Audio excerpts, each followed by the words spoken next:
Hey, this is Carmine Apiece. Even though I don't look like Carmine Apiece, I am Carmine Apiece.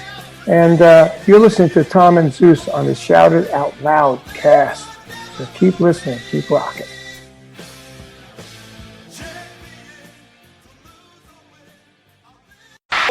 Hey, what's up there, Kiss Army? Tom and Zeus with another episode of Shout It Out Loudcast. Episode 158, Shout It Out Loud, the story of Kiss's Destroyer with author James Campion. Tom, how the hell are you doing? Well, let's see. It's Thursday, the 13th, and my whole family's dealing with COVID, including me. So if you hear me a little bit under the weather, we're all good. My son's kind of pretty much recovered. My wife is pretty much recovered, and I'm kind of the last one. I'm fine. Little sniffly, little, low-grade temp on and off, that kind of stuff. Nothing bad. I'll survive. You sound like one of the early jerky boys. My wife is sick. My daughter is sick. Are you talking about coupons? What can I do for you, sir? Check your food. Maybe you poison everybody. That's me. Yeah. Yep. Yeah. Usually I have a nice bottle of water right here. Tonight I'm drinking tea like a man. Woo. So yeah, but nothing will get in the way of Shut It Out Loudcast. No way. We're here. That's called commitment, fellas. Yeah, we got a good episode here. We got a good episode here. You guys are gonna get a kick out of this one because we sure as hell did. Yeah, it was a lot of fun. But we have to get through a mammoth of an episode last week. So as we always do, we always go back, talk about the feedback that we got on our previous episode, which was the opener of season 4 for us. It was Love Gun album review. Yeah, wow. Massive feedback on this. Kind of as expected. People love the album reviews, especially the classic albums. So Love Gun. And of course, every time we do an album review, the poll on Twitter is favorite song. And of course, Twitter only allows you 4 options. And the options this time were I Stole Your Love, Christine 16, Shock Me, and Love Gun. And this poll broke the record previously set by Revenge for most votes in an album review favorite song poll. So that's pretty awesome. And 41% of the votes went to I Stole Your Love. 30% went to the title track Love Gun. 23% went to Shock Me. And only 6% went to Christine 16. Yeah, I Stole Your Love, Tom, is the Mr. Speed of deep cuts. Yeah. It's gotten to the point where it's not a deep cut. It's just now an annoyance that Kiss will never play it. I think that's exactly right. It's an annoyance. Yep. Yeah, whereas they never played Mr. Speed. But, right. I Stole Your Love, you've played that. Why you got to be teasing us, Kiss? Come on. Why you got to be so stupid? So a couple quick comments here. So Vet Halen, all great songs. I feel kind of generic saying this, but he voted for Love Gun. Kevin's on fire. Tough call for me between Shock Me and I Stole Your Love, but I went with the album opener. Song just comes out swinging. Let's see here. Steve DeDisco goes, I prefer the deeper tracks, so I'm voting for Love Gun. Heavy Mayo, wow, Love Gun only 6%. Well, it picked up steam and got to 30, but still came in second. Ryo V, why isn't Almost Human an option? That would be my vote. Dude, I love that song, but I think it wasn't an option because I don't know how many people like that song. I love it. Because there's only 4 fucking options, and Almost Human is not going to supersede the other options. Will you bite your tongue? Let's see. Bruce Fody. Shock Me is my go-to, but really diving in Gut Love for Sale is a killer cut. Great solo. Yes, agreed. Casey says, hope there's a 45th anniversary for this album. Oh, there will be. There will be. I don't know. Oh, there will be. Yeah. I don't know. They did the other part, the Supreme, Taco Supreme Deluxe Edition on this. I don't know. That was a CD. That was way back before all this shit was. You don't think they're going to come back and do some kind of box set T-shirt, colored friggin' boxer shorts friggin' deal? No. Our buddy Steve, got to go with I Stole Your Love for me. With Destroyer, Rock and Roll Over, and Love Gun, Kiss had 3 spectacular album openers, and this should still be in the set list today. Great point. That's right. Good job. Mike Reese, I Stole Your Love rules. I know Paul loves Love Gun, but he ripped off the words in the chorus from the old blues tune, The Hunter. Yes, we did talk about that. Dan Gartrell, I just wish Kiss would listen to the fans when putting together a set list. I Stole Your Love is one of their best songs, but they don't play it anymore. Fans want to hear it. Absolutely, buddy. Is he a new Kiss fan? Dan? Yeah. I think he's I just think he found a place to voice his little bitching, which is great. I love it. Kiss fans do not bitch. Here's my favorite new fan, Kyle Schneider, because he said Hooligan is my favorite song. He needs to talk to somebody. He needs to talk to me. No. And then MJ Cray responded by sending us the GIF of the little kid from Role Models where it says, it's about Paul Stanley's dick. Dude, if you guys have not seen Role Models, see Role Models. Oh my God. And let's get into a few episode specific comments from Twitter. This is a good one. Stanley Lives for You, also known around these parts as Sonny Pooney. And he comes out and says, the album is good, not their best, but either way. 3 hours of conversation is ridiculous. I enjoy your podcast, but you got to trim these down. So I responded with, remember that time we made you listen to our show? Neither do we. And I think that got like a shitload of comments afterwards. Yeah. So Stanley Lives for You, whoever you are. Yeah, exactly. Yeah. Yeah. The burner accounts are in major effect, Tom. Oh, they came out in full force. Oh. Full force. It's quite predictable. There's too many giveaways. There's just too many of them. Well, the number one giveaway is when he responds by saying, you guys think I have all this time in the world? Yes, you do. We know you do. You're gambling at 6 a.m. in Vegas. Why not create a new burner account? While you're waiting for your cards to flip. This is a good one I can create. And then I'll activate it 6 months from now, along with the other ones I activate that only follow you in Growing Up Rock.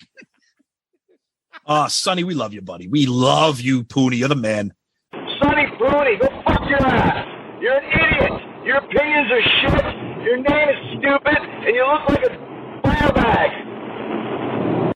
Sean Geek, he says, this is a sweet spot review for me. Great job, guys. The love for this album pours out of both of you. And how could it not? Then he starts bashing Tomorrow and Tonight. Oof. What? Yikes. Yeah. What? Sean Geek podcast said, Tomorrow and Tonight, really? This song ranks in the lowest echelon of my Kiss picks. Oh, well, guess what, Sean Geek? Do an episode on your rankings. And then we will attack your rankings. I was just going to say, did we do a show on his rankings? Like, what the fuck? Well, it's not on mine. Oh, okay. Let's go back and re-record it then, Tom, and talk about Sean stuff. And Sean's a good guy. We love him. Of course. We're just fucking with him. He's not alone. We get these all the time. What are you talking about? How do you have it there? It's number 2. Oh, you say it's number 2? Let's go back and change our whole philosophy. Tom, change your pick because he said it's number 2. Oh, you said so. You said so. Okay. I'll do that. Let's see. JR. I listened to it Tomorrow and Tonight while putting up a 35 Chevy on a 55 frame. I'm sure this episode will shock me. Nice. Let's see here. What do we got? Oh, here's another one. Sonny Pooney's Terrible Taste. It's a great Twitter page. That piece of shit, Sonny Pooney. I have yet to listen to this episode or Love Gun in general. I've been doing a deep dive into John Waite's 2004 classic, The Hard Way. Here we go. And it gets better. Dizzy Dean's picket fence teeth chimes in. He says, I'm almost human. Baby, please don't run away. I'm sorry. My incisors are in the way. Those like those butt head teeth. Yeah, exactly. Oh, God. Let's see. Ton of great comments here. My God, it's tough to pick out some good ones here. JC, I'm reading his comment because a lot of people actually feel this way about this. He says, to me, this album is terribly uneven. Some great songs, but then songs like Then She Kissed Me, Hooligan, Got Love for Sale, Tomorrow and Tonight are just plain awful. What? They sound like rejected B-sides from Ricky Nelson. Ricky Nelson. Wow. Okay. I don't know. We got a lot of feedback from people that were kind of like meh on Love Gun. I was shocked by that. But that's Twitter, Zeus. All right. Over on the Book of Face, not to be confused with Meta. Oh, yeah, I know. What the hell? Yeah. Patreon member Joe Decker. I was about 8 years old when this album came out. The girl in the middle of the album cover used to make me horny as hell. Oh, Jesus Christ. Matter of fact, still does. I think that's the one with like the arched back and the breasts, like pointing to the ceiling. Yep. Mark Paluzzo. Great cover, great album, great times. Jojo Michalishewitz. Wow. The chick with the floating head on the bottom left. Oh, my God, yes. I got this when it was a new release. Haven't stopped listening to it since. Adam Severson. All right, Love Gun. That's awesome. Bob Brads. If you could replace Then She Kissed Me, Hooligan, Tomorrow Tonight with Rocket Ride, All American Man, and Larger Than Life, this would be their best album, which I did myself. Wow. Okay. And if my aunt had balls, then she'd be my uncle, right? Exactly. Jack Pinocchio. Way to start the new year. My all-time favorite Kiss album. I always thought that the solo and Shock Me sound like a power board or electricity wire sparking off and going crazy. Like, see you in the movies. Nice. Chad Fisher, amazing episode. Here's my signed album by artists Ken Kelly and Lydia Chris. Oh, sweet. Good for you. Yeah, it's awesome, buddy. Helge Andreas Elligson. Uh-oh. I was only 5 when this great album was released, but now it's my favorite Kiss studio album. Got it on a normal CD and then the deluxe version. It's 10 out of 10 for me. Love Gun. Wow. I love the album more than anything in the world, but I can't give it a 10 out of 10 just because of that friggin' turd at the end. Pavo Ludert Carmelo had just returned to Venezuela from living in the States, had seen Kiss on TV in the Halloween special in 1976, and Love Guns had hit the record stores in my country almost a year later, December 1977. Only one radio station played it. It was Love at First Sight. All right, Love Gun. Nice. Jack Kroon, the title song, Love Gun, is the best written Paul Stanley song and maybe the best Kiss song of their legendary career. Ooh. You know, he brings up a good point real quick. I think the problem with Love Gun, I think when we talked about this during the episode, it's just suffers from fatigue because it's on every compilation. It's played in every concert. But if you just step back and take it for what it is, I think it is one of the best songs Paul ever wrote. I do. But it's hard because you can just get buried in that fatigue factor. Rodrigo Suarez. Kiss also received co-produced credit for The First Time and Dress to Kill. He's got a point. Yeah, but that's funny because we read that little factoid. Mm-hmm. Yeah. Interesting. Good catch. David Roberts, just like Beth to God of Thunder. Then She Kissed Me, while it wasn't a strong song, it made the next song even better. It's the contrast. That or Tomorrow and Tonight being the weakest tracks on the album. I still like them both. Wow. A lot of people hating on Tomorrow and Tonight. Wow. Yeah, I know, they're idiots. Charlie Kramer. I don't know why he's got a photo of himself in a tank top with an acoustic guitar and no comments. Wow. Okay. What the fuck? Is he wearing a Love Gun shirt or something at least? No, it's just him smiling and he has an acoustic guitar. I don't get it. Good for him. Maybe he was just, feeling. Maybe he put it on the wrong page. Whatever. Jason A. Warden. In my best Paul stage rap, people, I'll tell you, I got a feeling this is going to be a kick-ass episode. Yeah. Bret Hartman. Prefer first 3 album covers. This when too much cocaine came in. What? On the album cover? Yeah. Oh, don't get it, but wow. Everybody has a right to their opinion, even when it's wrong, my friend. Exactly. Tony Smith, first Kiss album I've ever owned and my favorite of all of them. Nice, Tony. Ray Gallus, my favorite Kiss album from the original lineup in my top 10 Kiss albums. Dude, that's not a very bold statement, putting Love Gun in your top 10. No comment on that? No, you're right. I'm sorry. Don't call him the highest paid color man in the business for anything. Apparently. Joe Lutz, one more hot original song in place of that turd that is Then She Kissed Me. This record would be pretty much perfect. He's right. Bingo. He's right, UN. He's right, UN. Anybody that petitions can become a probationary tri-lamp. Jerry Carlson, I Stole Your Love is the best song ever, and it's even better on a live too. My opinion. Now, yeah, as much as I love Love Gun, I think I said this during the episode. I think everything on Love Guns sounds better on a live too. And I'm usually not a huge live album guy, but just the energy of those songs, especially I Stole Your Love. I'm with you, buddy. Robert McGregor. Now, see, this I get.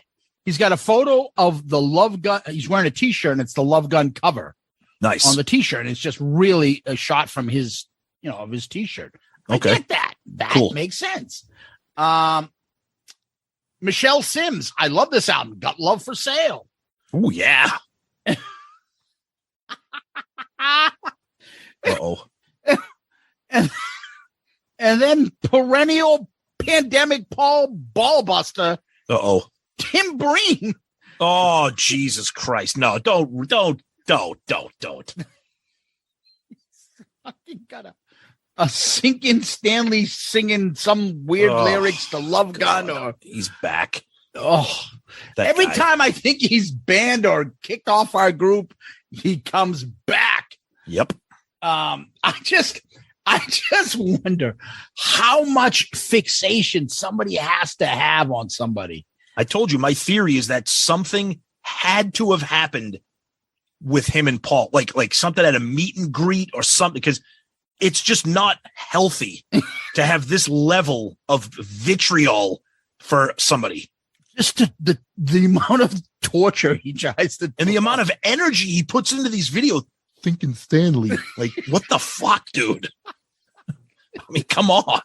I mean, we tease Paul, but it's, I don't know. But we're not looking for shit. We'll tease him after he puts like a thing of him in his bike or correct eating gelato or whatever.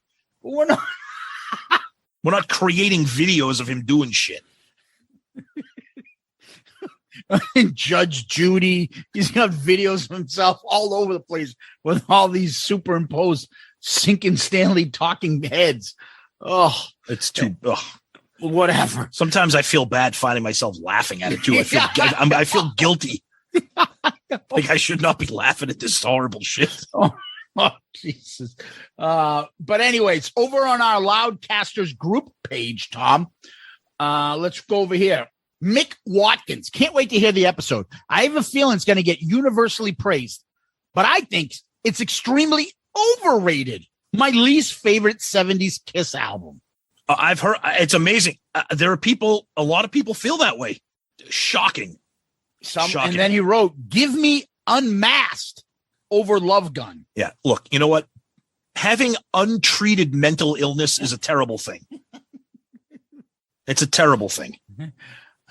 Mick, we love you. Mick's got his own band too. Mick's in a band.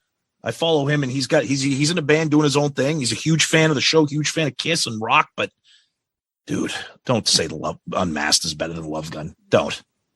Our buddy Tony Musalam. Uh-oh.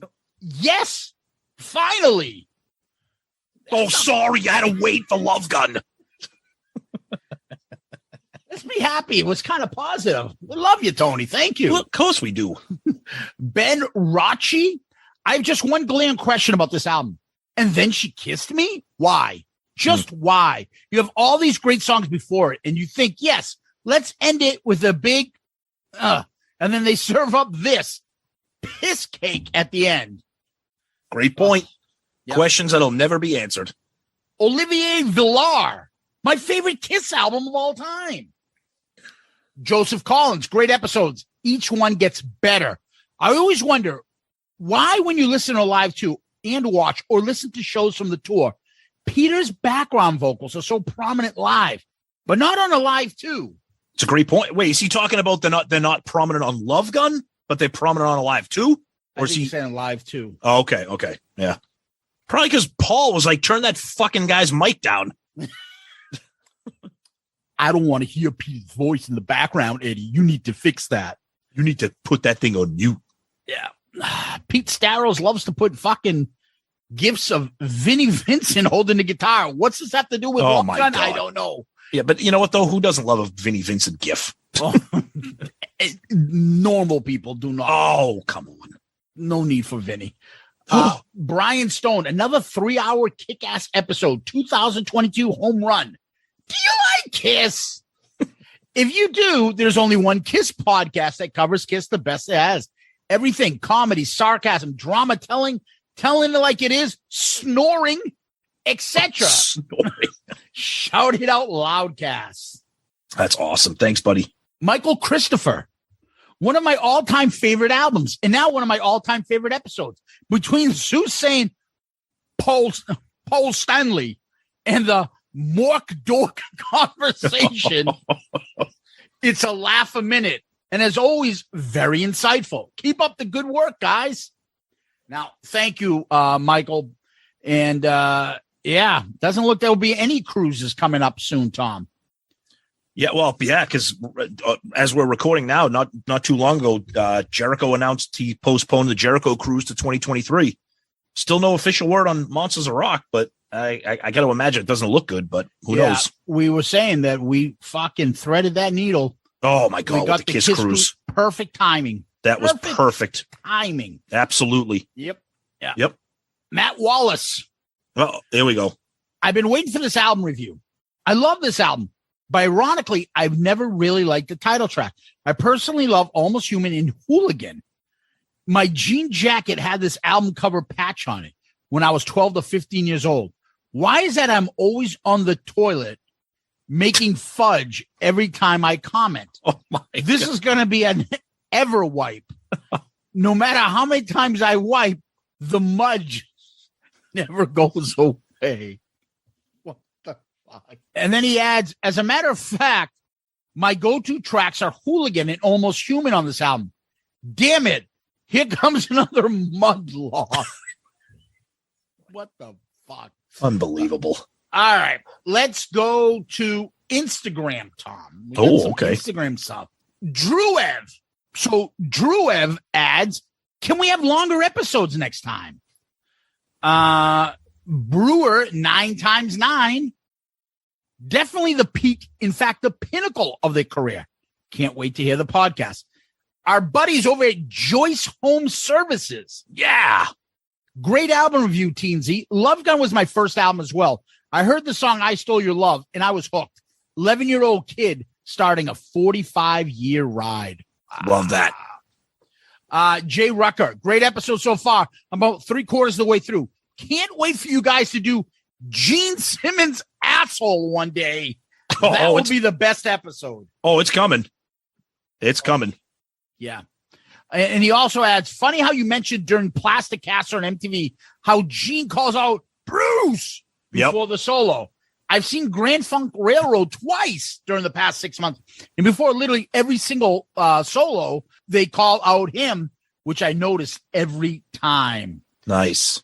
And then finally, Tom, over on YouTube. Mark Stewart. You're going to hate me, but I love. Then she kissed me.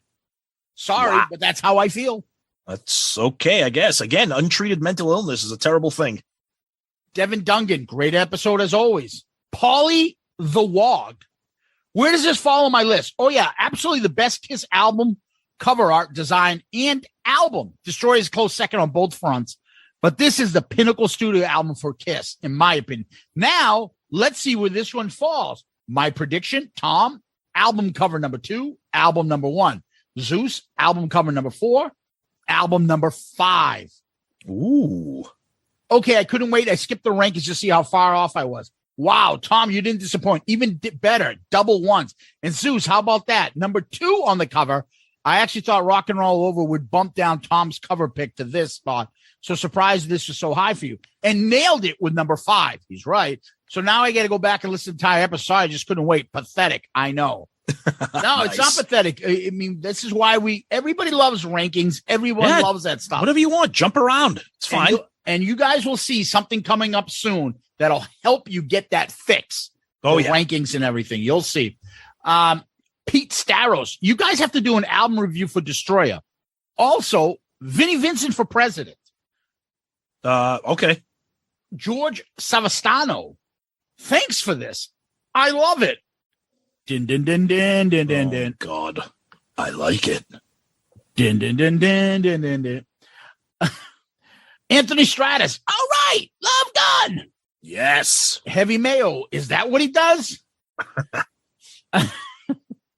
Mr. Antonio 2005.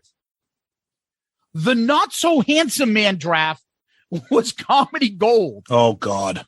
My number 1 pick is Naughty Holder from Slade. Yes. And I am told subbing in for the magnificent Morocco during the Love Gun sessions and playing castanets on Then She Kissed Me were a powerhouse duo known as the Wild Samoans, Afa and Sika. Oh, my God. With the guiding light, Captain Louis Albano, providing creativity by their side. P.S. Who the hell is Mel Kiper? The Indianapolis Colts fan still wants to know. All right. Mel Kiper. I think he's joking. That's why he said Colts. Oh, okay. He knows. Right. Okay. But go ahead if you feel like. Actually, I was going to jump in on the handsome draft because our buddy Todd Harrig sent me a DM of a picture of him and Mr. Grimmett from Grim Reaper. Horrifying looking. Terrifying looking man. But Todd, I love that. That was awesome.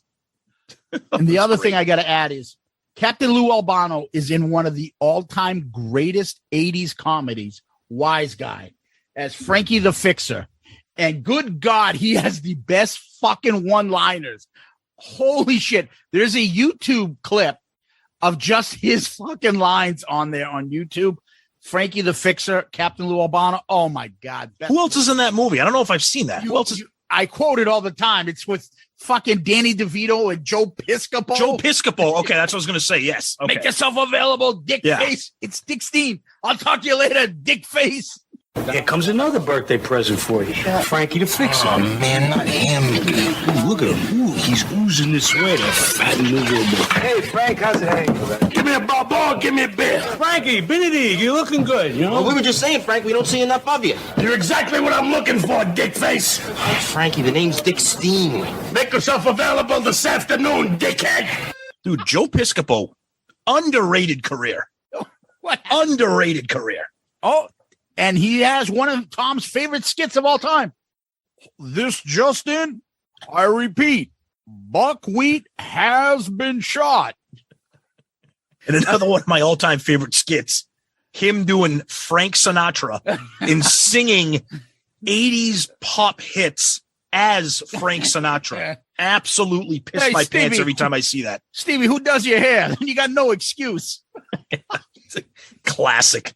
Well, that Beatles broad. It's a great one. Well, Tom, over to you, buddy. All right, let's bang out a few emails here. This comes from Adam Stevenson. What a way to kick off 2022.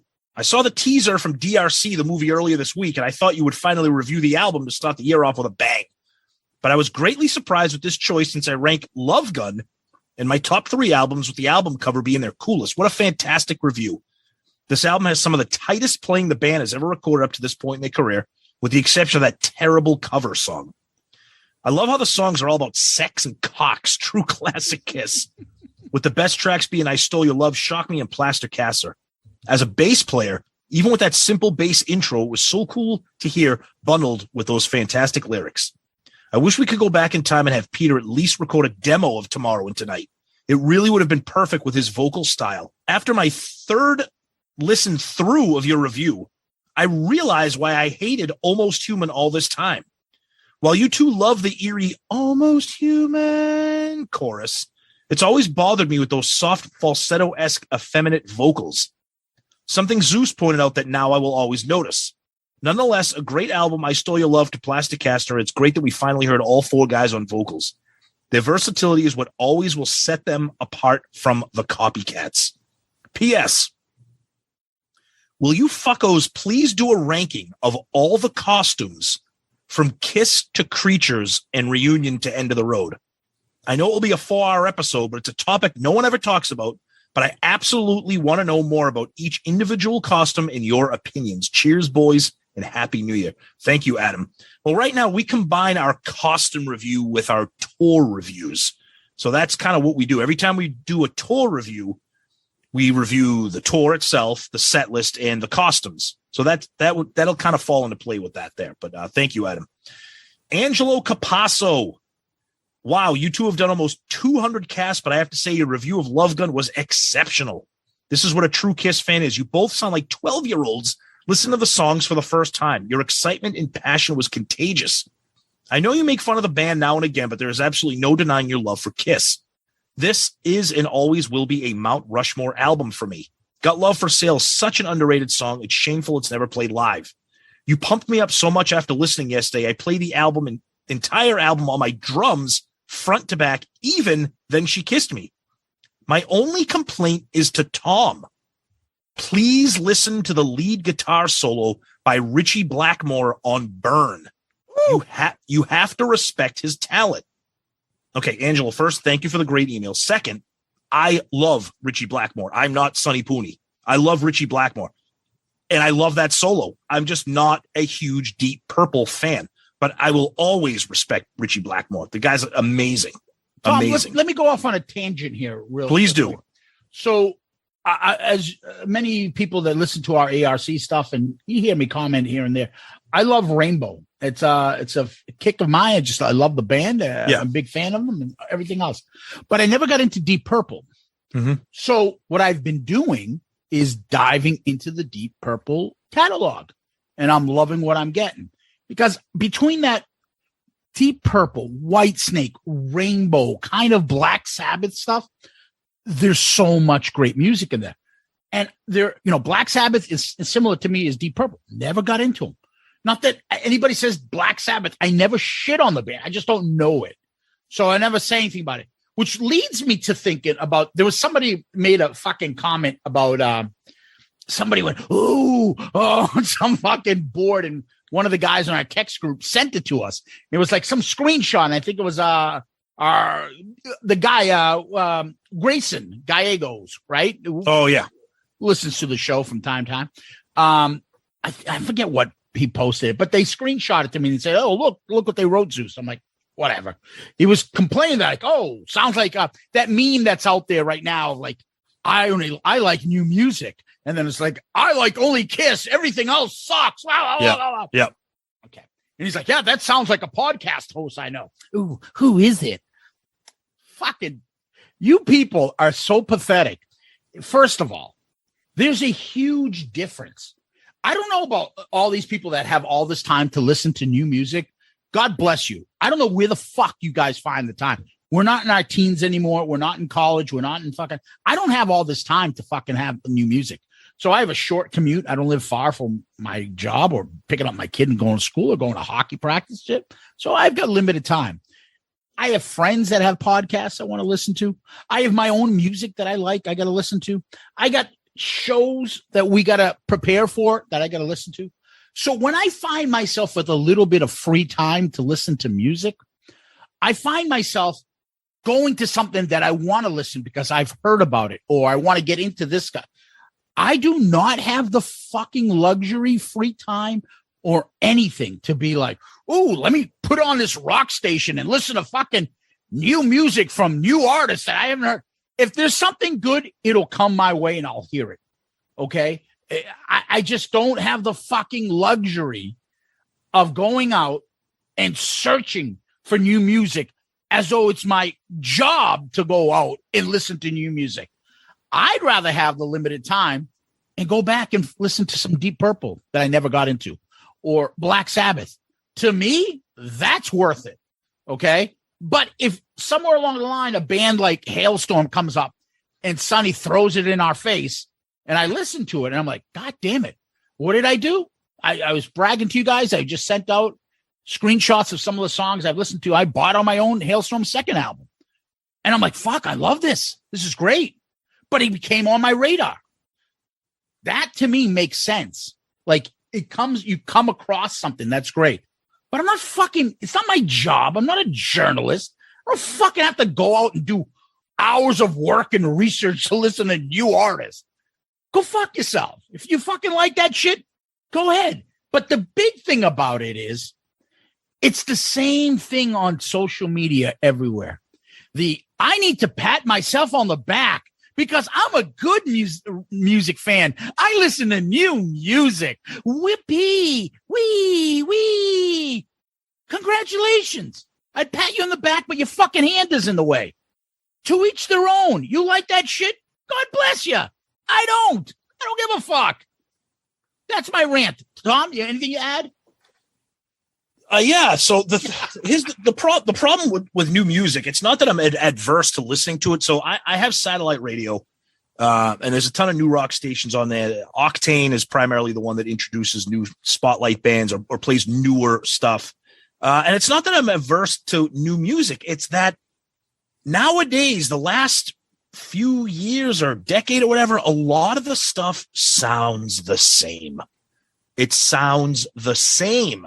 So everyone's like, oh, listen to this new band. I'm like, because I have Octane as a preset, and I listen. I'm like, fucking sounds like a few other bands that I've heard a million times. That's why one of my favorite quote unquote newer bands, they're not new. Their first album came out 20 years ago, but they're still putting out new albums. Is a band like Chevelle, very unique sounding band, metallic sounding, but weird kind of harmonic vocals. Just like an interesting thing. Mm-hmm.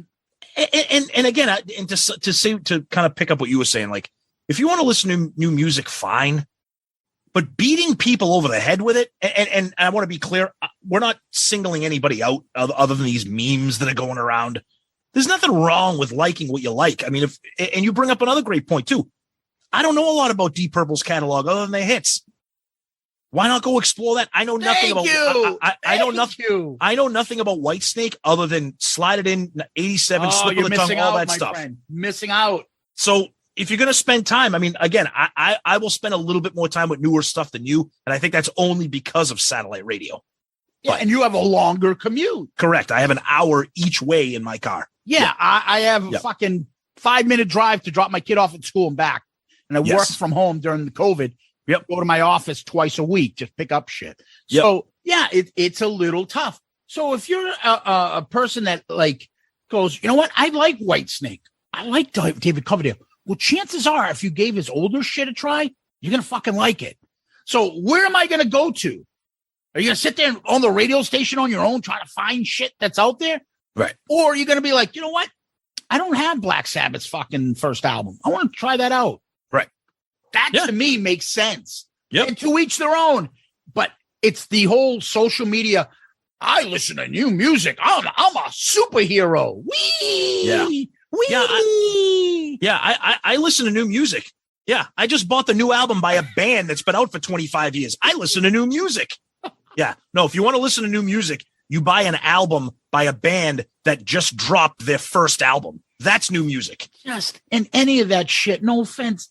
There's a reason why Led Zeppelin, Kiss, Queen, AC/DC albums are still selling. And when their vinyls will get released and new editions, they sell because it's better. Sorry. It's better. Yep. Hopefully there'll be new artists that come along that can rival this. I haven't seen it yet. And if they do, great. I'll be the first one to congratulate and say this shit fucking rocks. So anyways, nice rant. Try Deep Purple, Tom. And again, I don't remember you shitting on Richie Blackmore. I just think you don't. No. And that's what I wanted to clarify. I was shitting on kind of Deep Purple that wasn't shitting on them. I'm just not a fan, but I respect the hell out of them. And I love Richie Blackmore. Future ARC. What, Deep Purple? Oh yeah. Well, and perhaps. in addition, Yeah. one of the future draft pick on the all ugly team, Ian Pace will certainly be drafted in the fifth or sixth round. This coming up on the ugly band draft list. Oh, absolutely. Oh, he's a sleeper pick. He could climb up the draft rankings if he has a good combine. He could climb up the draft rankings. I don't know what's worse: those fucking sideburns, the fucking Gallagher skullet he's got going on, or the fucking hats he wears. I don't know, but he is not what you would call a handsome man. Again, that draft is not talent based. It's all based on looks. Yeah, superficial shit. All right, anyway, let's get back to some emails here. We'll wrap it up with this. Actually, no, we got one more after this. So we're going to. All right, let's get to the emails. Yep, yeah. Let's finish it up. We got Mike H., our good friend Mike H. When it comes to Kiss albums and to better understand them or successfully evaluate them, I like to put myself in the moment. What was the previous release? How well did it sell? Were there any hits? What type of people did it resonate with? And what type of music was trendy at the time? And so on. Viewing any album from a historical sense requires these considerations because they aren't isolated or in a vacuum. They're usually a product of the environment. There are two types of Kiss albums, organic and those with a specific purpose. The later are peppered throughout their career where it is obvious they're trying to ride a trend or mimic a top-selling artist or sound. Whether it's disco, metal, pop, grunge, or a specific band like Bon Jovi, Kiss has a history of being unoriginal. Sometimes, yes. That being said, there are a few albums that are quintessential Kiss and can be pointed to as having the Kiss sound. Love Gun is one of those albums. In fact, it's the last album of the original members to be classified this way, in my opinion. Every release after Love Gun was a blatant attempt to cash in on a current sound or trend. It wasn't until Lick It Up that they released another Kiss record, in my opinion, but then they quickly returned to being followers for a long time after that. Arguably, the next organic Kiss release is Revenge. Love Gun is a great album, but has a few weak parts like Tomorrow and Tonight, which is an obvious attempt to write another Rock and Roll All Night. It's basically the same goddamn song. But if you're going to rip off someone to try and get a hit, it's almost excusable if it's your own music. Another weak song is Then She Kissed Me. I have no clue why that piece of shit was put on this record. There was little to no chance of it becoming a hit, so the only reason I can give is pure filler. Love Gun is overall a great album, and it's obvious why some hold it as their favorite. Thank you for another great podcast and a long line of great podcasts. I am happy and proud to be a fan of your program. Keep up the great work. Almost Human, Mike H. Awesome. Mike, you bring up fantastic points, buddy. Thank you. Thank you for that email. Appreciate it. And we'll finish up our emails with a very suspicious email from someone who goes by the name of Penelope Red. This reeks of burner account. I'm a new listener. I've only heard a few random shows to get a sense of the program. That's a lie. No one does that. I'm guessing that I'm not quite your target audience based on some of the content. Seems like it's meant as a boys club, but I don't mind and try to give it a chance. That's also a lie. The fact that you seem to enjoy the discussions that are had makes the show more enjoyable than other music-related podcasts I've heard. How these episodes are as long as they are kind of speaks to the passion you both must have in creating the content. What do you know? Another comment about the length of the episode. I wouldn't consider myself a huge Kiss fan to any degree, but I'm familiar with a decent portion of their catalog. Trying to rank song and album seems a tough task. Doubt I could do it well. I can't really even grasp the concept of ranking album covers. I guess I can see why Love Gun might be ranked number one for Tom, since that is considered peak Kiss of 70s, if not their entire career. Now, you've said the show was going to get even better. So I'm going to see if that is potentially true. Don't disappoint. Okay, Penelope fucking Red. Who are you? Are you our vice president of content? Who are you? Who are you, Karen Garcia, to try to test Pedro Martinez, a proven player for 10 years? Usually this is me going off on a rant, but good luck. Go ahead. Penelope Red. Guess what? It is a boys club. Go fuck yourself with your stupid email. I'm just kidding, Penelope Red. You know what? Why don't you send us a picture of yourself? Prove that you're a female. Prove that your name's Penelope and that you have red hair. Okay? It's going to be Sonny with the red hair. Of course, it's going to be a picture of Sonny Pooney dressed as, friggin' Captain Kangaroo or whatever. Hey, Sonny Pooney, what a piece of shit that guy is now. I love how when we call these Pooney burner accounts out, they never reply. Never. Be like, no, that's not me. Nope. The only time is when you joke to Twisted Kister who we know is not you. Like, oh, this is a burn account. It's like, it's not a burn account. Yeah. We know it Twisted Kisses his own person. Yeah. All right. Let's wrap up feedback with one right here. Facebook DM from Alec Nicholas. Want to let you guys know I absolutely love the podcast. I've been a long-time listener. I just never write in. I started listening to y'all around episode 20-something and got hooked. I was 18 when I first started listening, and now I'm going to be 21 in May. I even remember the old original Shout It Out Loudcast logo with the talisman on the record. Wow. I used to like Kiss when I first started listening. Now I don't. Haha, just playing. I love them even more than I already did. Even my girlfriend likes Kiss a little more and listens to some of the episodes with me. She's by no means a Kiss fan, but she can tolerate them more than she used to. The podcast has come a long way and just keeps getting better. I can't wait for all the episodes to come. The ARC episodes are fantastic as well, and I'm always looking forward to those along with the new Zepp episodes. I love what you guys do, and you do it well. Thanks for making a great Kiss podcast. Alec, thank you so much for taking the time for writing that. We love hearing people's background stories of Kiss fans, and thank you for the kind words for the show. And for that, Alec, you are our comment of the week. Good answer. Good answer. I like the way you think. I'm going to be watching you. And lastly, Tom, we also got another DM, though, from Joe Papalardo. Yeah, Joe. OMG. I don't know which one I like more. Ace's Peter Griffin Fountain Cola voice or your, hey, guys, Bruce Kulick. How's it going? Asylum tour. What a blast. Paul Stanley. Oh, he could sing. Thanks for listening. See you next time. Tears are falling. What a video. Now, let's be clear. This comes from a place of huge, huge love for Bruce. Yeah, he doesn't have anything to mock. It's just the voice I think we can do. Right. Hey, guys, Bruce Kulick. That's it. After that, I can't think of anything. Hot in the Shade. What an album. Mark St. John. Tough break, shithead. No, I'm just kidding. Oh, Jesus Christ. By the way, I want to make a correction on Alec's DM. That was Twitter, not Facebook, so I misspoke. Thank you, Alec. All right. So, after thumbing through hours of feedback on Love Gun, we still got a little bit more to go. But before we get to there, we always got to give a shout out to our Patreon fans. Yes. Yeah. Patreon is where people can contribute and help out the show. And with that, we offer little trinkets and different things from us, T-shirts, stickers, sneak peeks, videos, all sorts of shit. It's grown tremendously. Another week, another new listener, but not just any new listener. This one is good buddy of the show, Mr. Marty White. Wow. Oh. Wow. The great Marty White jumps into the Patreon family. Yeah. Fantastic. Yep. Marty White. So Marty jumped in on the demon tier.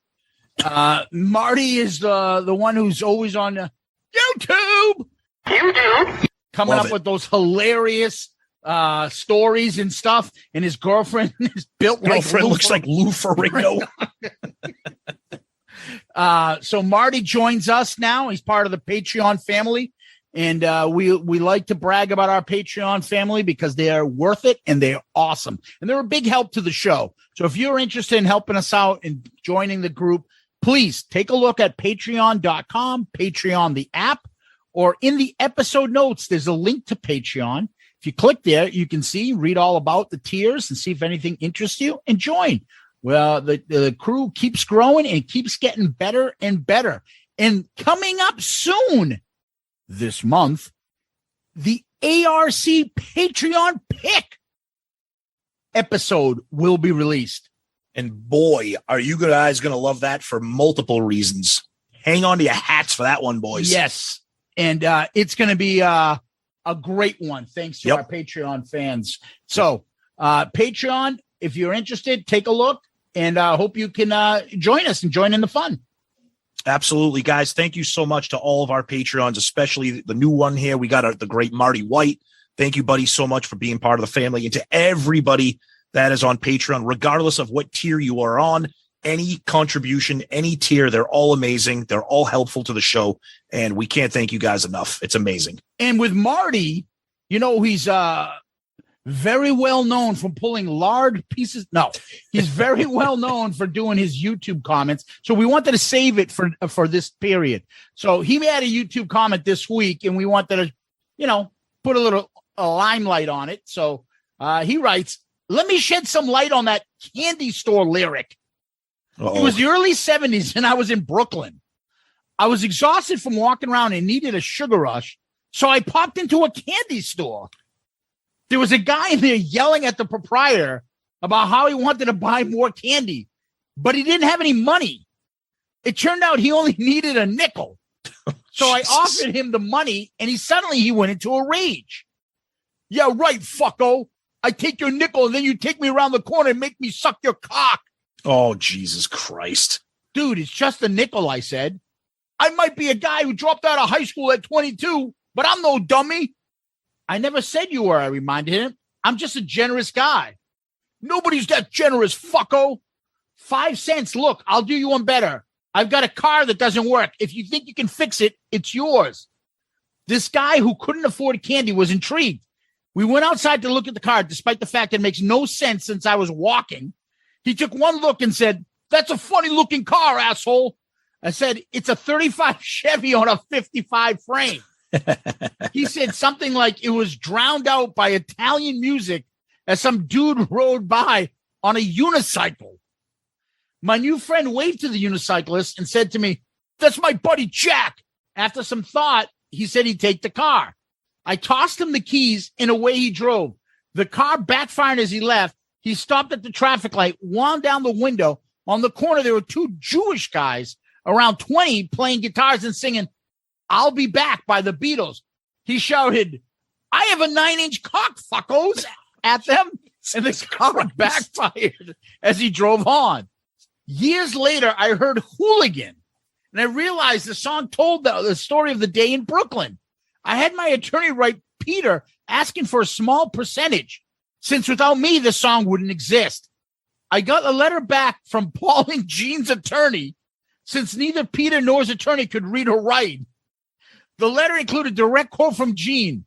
"Some people like spaghetti, and some people like steak, and some people like you don't get royalties. I can't wait for my Kiss book to get published. People need the truth." Well, dude, Marty White is just friggin' legendary. I mean, come on. His Kiss story. There's usually a payoff at the end. Sometimes he lands the plane. Sometimes, it's a little off, but he's the best. Marty, thanks for that post, and thanks for joining Patreon. Appreciate it, buddy. Absolutely, my friend. Yep. Tom, let's go over to Kiss World and find out what's going on over there. All right.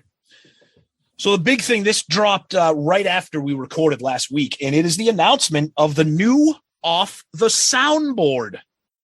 And about as disappointing as you could expect. It is from Virginia Beach, 2004. It is from the Rock the Nation tour. The tour where you actually got a live CD if you wanted one. Exactly. So they're releasing it on special edition green vinyl, and then a whole bunch of other trinkets, a T-shirt, guitar picks, cards, all this other stuff. I know.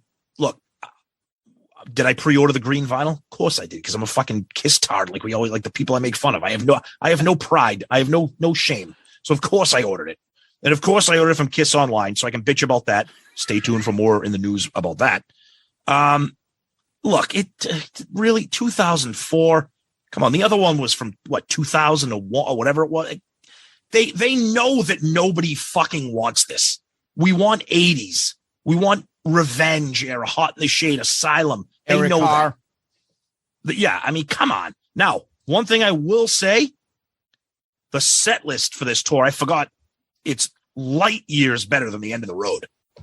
I mean, it's got Christine 16 in it. It's got She. It's got to Choose. It's got I Want You. It's got King of the Nighttime World. It's got Unholy, So it's got a lot of songs on there that, you know, that they should be playing on the end of the road. So I'll give them credit for the set list. I don't know. Of course, you'll hear from us when it arrives, and we'll give you our thoughts on the album review. That's for sure. I have the T-shirt from the first one. That T-shirt's the best thing about that release. Yeah. I like that green color. I think the T-shirt will look fine. Yeah, it's not bad. I don't give a fuck. You're right. I'll play it, download it, and fucking throw it in the corner. Never listen to it again. Exactly. Yeah. Yeah. Now, as far as Kiss Online, this is ironic because this happened just as we started to record tonight. I get an email from Kiss Online titled Update on Your Kiss Order. Unfortunately, due to a delay with manufacturing and current circumstances, any orders containing the Music from the Elder limited edition picture disc, Music from the Elder picture disc, or the Rock and Roll Over picture disc are delayed in shipping. We apologize for any inconvenience caused by the shipping delay. These items are now expected to begin shipping the week of April 8th. Kiss Online strikes again. These people can't get out of their own goddamn way. So whatever. It is what it is. It's to be expected. It happens. I just thought that was funny that it happened right as we were getting ready to record. Why does Kiss Online keep fucking people? Why do they keep screwing over the fans? Why? Because fuck them. That's why. I don't know. And other stuff in the news, if you really care about this, Paul Stanley ingratiating himself once again on social media with the passing of Ronnie Spector, the passing of Bob Saget. Of course, he needs to get poetic. Then, of course, he takes a who-farted selfie with him going on one of his bike rides. Electric. Yeah. 3 weeks after shoulder surgery, going nuts, so I prescribed the best medicine I know of, 25 miles on my bike. Okay, whatever. Oh, it was a restraining order super fan commenting on that? Oh, I don't know. I didn't see anything. Oh, I did. Oh, you're my hero. How do you do it? Can you do an endo and pop a wheelie for me on that electric bike? Can you go up the curb on fucking Mass Ave and do some bunny hops? Show me how you do that cherry picker, please. Can you get me a pair of those mushroom grips you got there on your mongoose? Hell yeah, that was me. I had a mongoose with mushroom grips. Fuck yeah. Oh God. That's about it. Really nothing going on. I mean, you got anything on your end, Zeus, to talk about? No. Okay, thanks. All right, so before we get into our interview, why don't we take a break? I'm going to go get myself hopped up on some Sudafed, and I'll be back.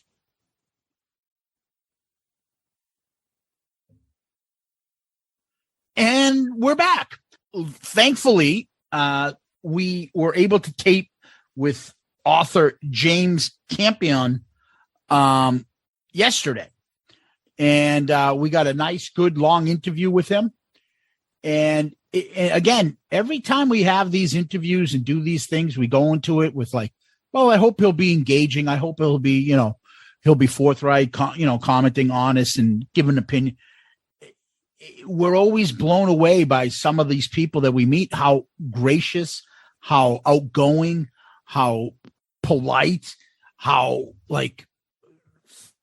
just willing to talk about Kiss. And it's funny because when you talk about Kiss, to me, I can't find that conversation boring. Like I can imagine someone when they get into even like Zeppelin sometimes and you hear, academics talk about Zeppelin and the sound and this, that, it can get a little, or the Beatles, and they start talking about it like you're doing a thesis in your friggin' doctorate program. But with Kiss, it's passion, fun. And James was no different, man. No different. James was really fantastic. I mean, what a pleasant surprise. So engaging, so friendly, so outgoing. You could tell how passionate and excited he is about this book. He put a lot of time and energy and love into it. It comes across in our interview with him. And I'll tell you right now, we'll wait until you hear the interview and then we'll give you some kind of post-interview comments on that. And so why James Campion? Why this book now? Obviously, there's a lot of interest because of the box set that came out. James was on our radar because this book came out, I think, 2015. Yep. Yeah. Right around the 40th anniversary of the album. Yeah. And everyone jumped on it. It's a thorough breakdown about the making of Destroyer. Now, James is going to get into all that and describe it.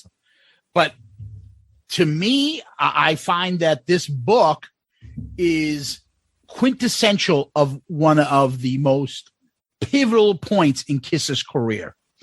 And it breaks it all down. This is the details you want to know. He doesn't just talk to 2-3 people. He talks to everybody about the making of Destroyer. And this book is out on paperback. And as he says, he's like, his publisher's like, hey, your book is selling again. What's going on? He's like, oh, the box set. Yep. And so we were lucky to talk to him and his assistant and the publicist, and they saved it. And, to come around and talk to a lot of the Kiss fans out here and talk about this book. And we were lucky to, be one of the few shows that were able to grab him because he's got another new exciting project coming up about the song Hey Jude and the Beatles. So he's going to be promoting that. So this is one of his last times he'll be talking about this. So we're very fortunate to get him. And, the book is called Shout It Out Loud, The Story of Kiss's Destroyer and the Making of an American Icon. And Tom asks an important question about this title. And Tom, James Campion, what do you think? Yeah, it's really fantastic to talk up to an author about a book like this, because it's not just, and I forgive me for saying just, because I don't want to minimize this thought of a Kiss biography, because the Kiss biography books are amazing. This is more than that.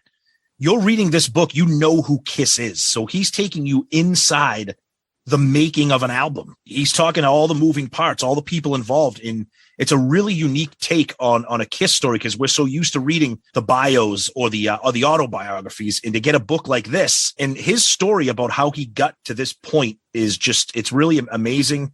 And we were just thrilled to have him. It was a really, really exciting conversation for us. Yeah. So without further ado, here it is. All right. And we are excited to welcome our guest, Mr. James Campion, author of Shout It Out Loud, The Story of Kiss's Destroyer and the Making of an American Icon. James, welcome to the show. We're so excited to have you and talk about this unbelievable story of what people regard as the greatest achievement by Kiss. Thank you. Welcome. Thanks for having me, Tom Zeus. Love the show, and I really appreciate being on. Thanks for having me. Really awesome. Well, with the box set that just came out, there's a lot of renewal about Destroyer and what it means for the band. And I think it's perfect timing to get James on and talk about Destroyer. Even though we haven't done our album review on Destroyer, I think most people know where we stand on it, who likes this a little bit more than the other. But you can't talk about Kiss's achievements and albums and music without Destroyer being at the top of the list as one of the key focal achievements in their career. So, James, before we get into that, we always have this thing called the Murph Questions, which is Tommy's old college roommate and my friend too. We grew up with him and he was our first guest, and we came up with these questions and said, we're going to ask everybody that comes on these 5 questions. So you're no different, buddy. And they're pretty easy. And it could be with the caveat of today, or it could be growing up. It doesn't matter. Favorite Kiss member? Ooh. I would have to say Paul Stanley, only because every time when I was 13, I dressed up as Paul. And I think like 5 years ago or 6 years ago, my wife and I and another couple, we even dressed the kids up. I was Paul. My wife was Peter. My friend Chris was Gene. And his wife was Ace. So awesome. I'll have to go with Paul. There you go. Nice. Your wife is great, man. You married up if she took Peter. Favorite Kiss song? Again, it could be today. This is my favorite Kiss song. It could be one that sticks out all the time. Pick that one. Whatever you like. It never changes for me. And nice. One of the impetus of writing the book, Detroit Rock City, I think, is one of the seminal and great rock songs of the 1970s. And hard rock songs ever. Yes. I'm partial to Black Diamond. I love, everything, all the extended songs like 100,000 Years and She on the Alive record. But for me, pound for pound, Detroit Rock City. Sweet. Now, this is kind of going to be putting it right up on a tee for you. Favorite Kiss album? Yeah, I'm not going to go with the obvious and say Destroyer here, which, by the way, I spent 3+ years of my life writing about when people were back there telling me, what the hell are you doing? And I have to say the box set definitely vindicated me. Yeah, Nice. definitely Destroyer. But I have to say the first Kiss album I ever got for 8th grade graduation, I saw a kid walking with it, Leon Cooey, I'll mention his name, 7th grade. Nice. Had the record under his arm, and I said, what the hell's that? I loved horror movies and comic books. Before I heard a note, I was hooked, and got Kiss Alive and played it till it warped. And then a couple of months later, got Destroyer. So I just to be different, I'll for this podcast, I'll say Kiss Alive. There you go. All right. Sweet. Now, how many Kiss concerts have you been to? Ooh. So I never did. I was a little young to see them in the 70s. I saw the comeback. I saw the in 96 at the Garden. Mm-hmm. Oh, nice. And then I saw one of the ones, God, it's a blur. I think it was 2011.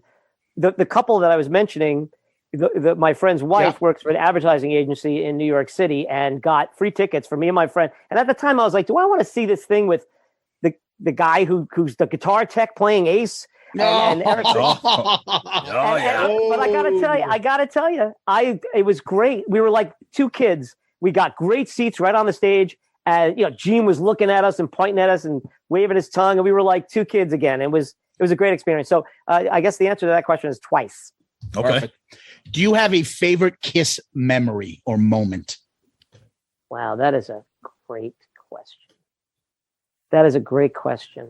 Not including interviewing Paul Stanley and Ace Frehley and being in a hotel room with Ace for an hour and having laughs. And I almost leaned. That could be an episode in and of itself. It was only a couple of years ago, so it's the sober Ace. But you can't tell.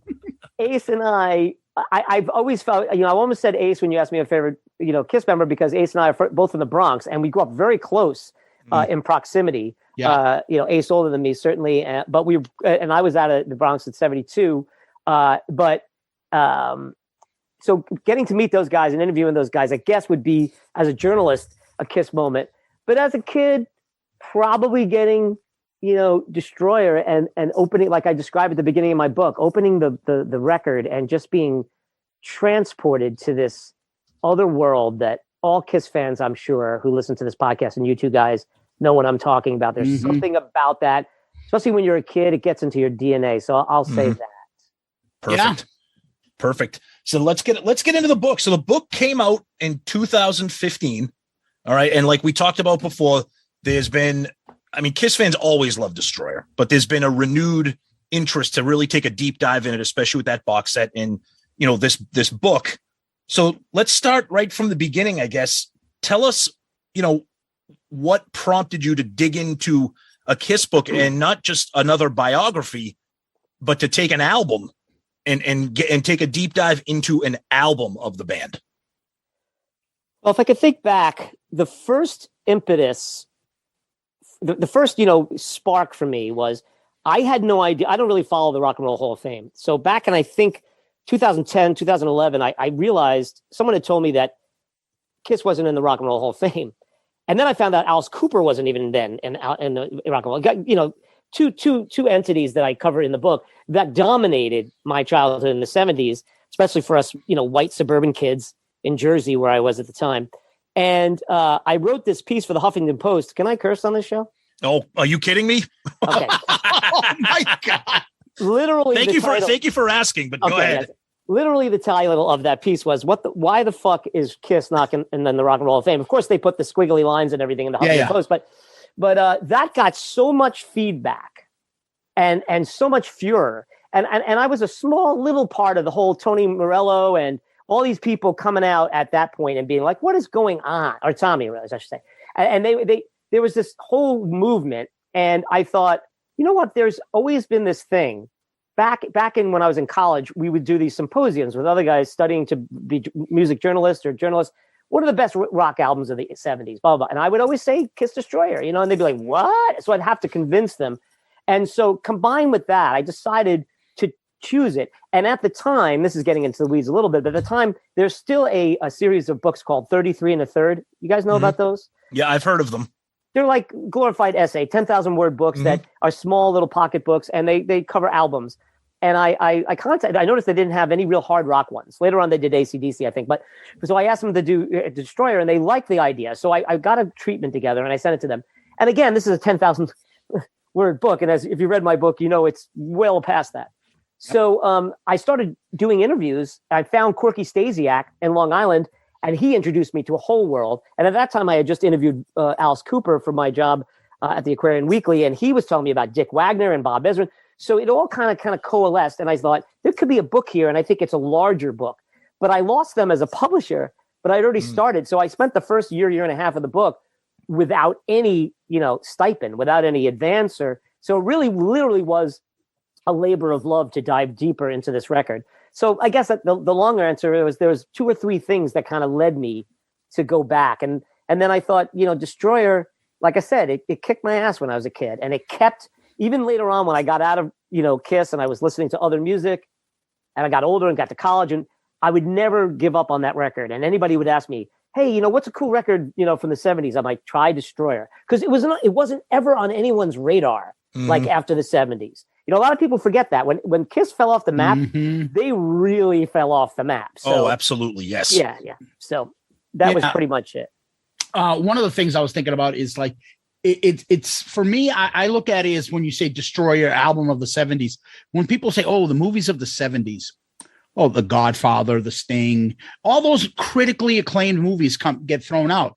But no one really says Star Wars or Return of Jedi is 83. And I think Empire Strikes Back is 80, but regardless, but no one says Star Wars because it's like, oh, well, it was fun, but it's not a critically acclaimed. I feel like Destroyer, because there is a lot of similarities in the Kiss Army and the Star Wars fandom, but there's a lot of that. Oh yeah, that's fine, but it's not like this artistic achievement that, the Stones album from the 70s or anything like that.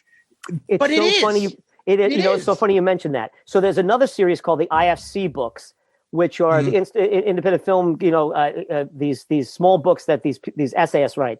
Yeah. And I felt the same way that you're talking about. Now, people are going to find this shocking now because it's now considered one of the great classics. Yeah. But I think Jaws fits in there. Oh, absolutely. Yes. And for years, even after Schindler's List, I always said that Jaws was the finest movie that Spielberg made. And this woman who wrote the essay made that argument in that book. And that I really have to say, now thinking back, I'm glad you mentioned that, Zeus, because it really did make me feel like this is the point. Because a lot of my fellow music journalists and authors like, why this book? Well, I was like, well, there's enough, jokingly enough, because I just wrote one, but I said there's enough books about the Beatles, or there's enough books about pet sounds.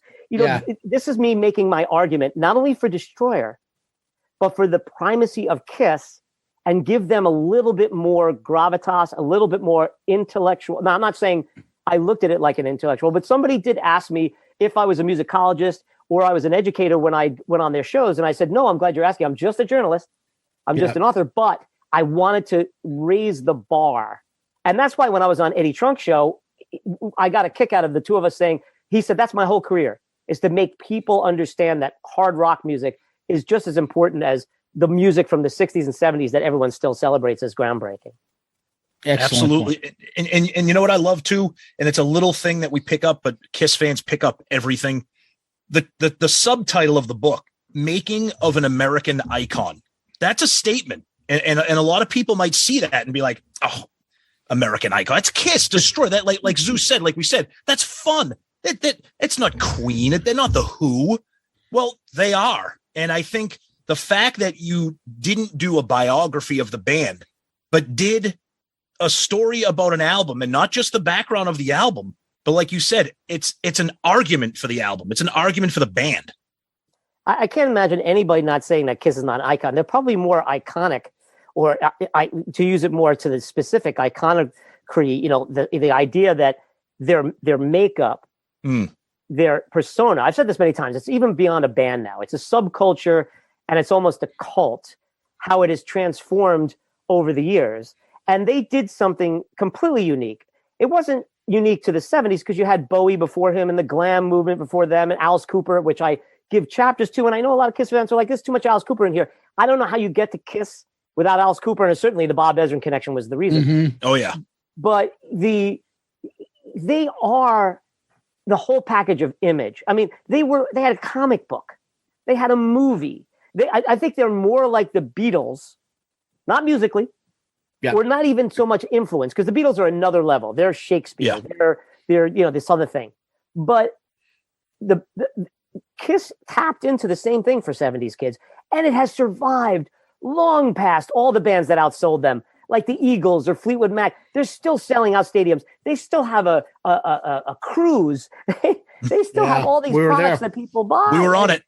It's incredible. So I think I thought maybe it's a heady title, and I did come up with the subtitle, and the publisher didn't really fight me on it, but I said, this is what I'm trying to do. I'm telling the story of Destroyer, but I do believe in that story, and I think my book depicts it, and I think it's pretty much accepted history now, that without that record or that few months in 1975 into 76, I'm not sure you get Kiss. I'm not sure you have the history of Kiss. I'm not sure we're still here talking about this. So I thought at that moment they did become icons.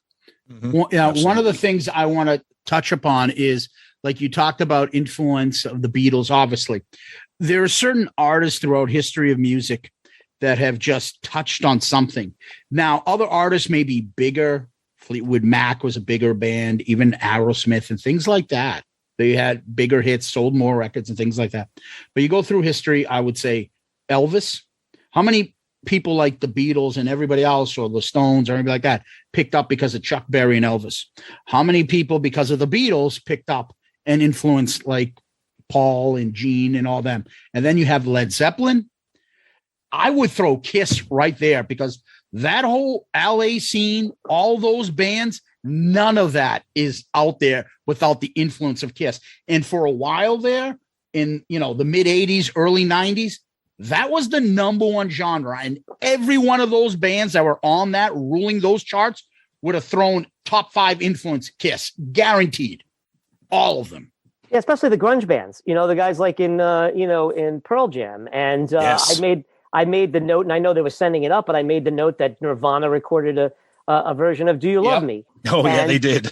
Anthrax and all the guys the guys I quote in the book. The Red Hot Chili Peppers. A big fan of the book was their drummer. So I think absolutely, because they grew up in that period, right? Those guys are a little younger than me, or right around my age.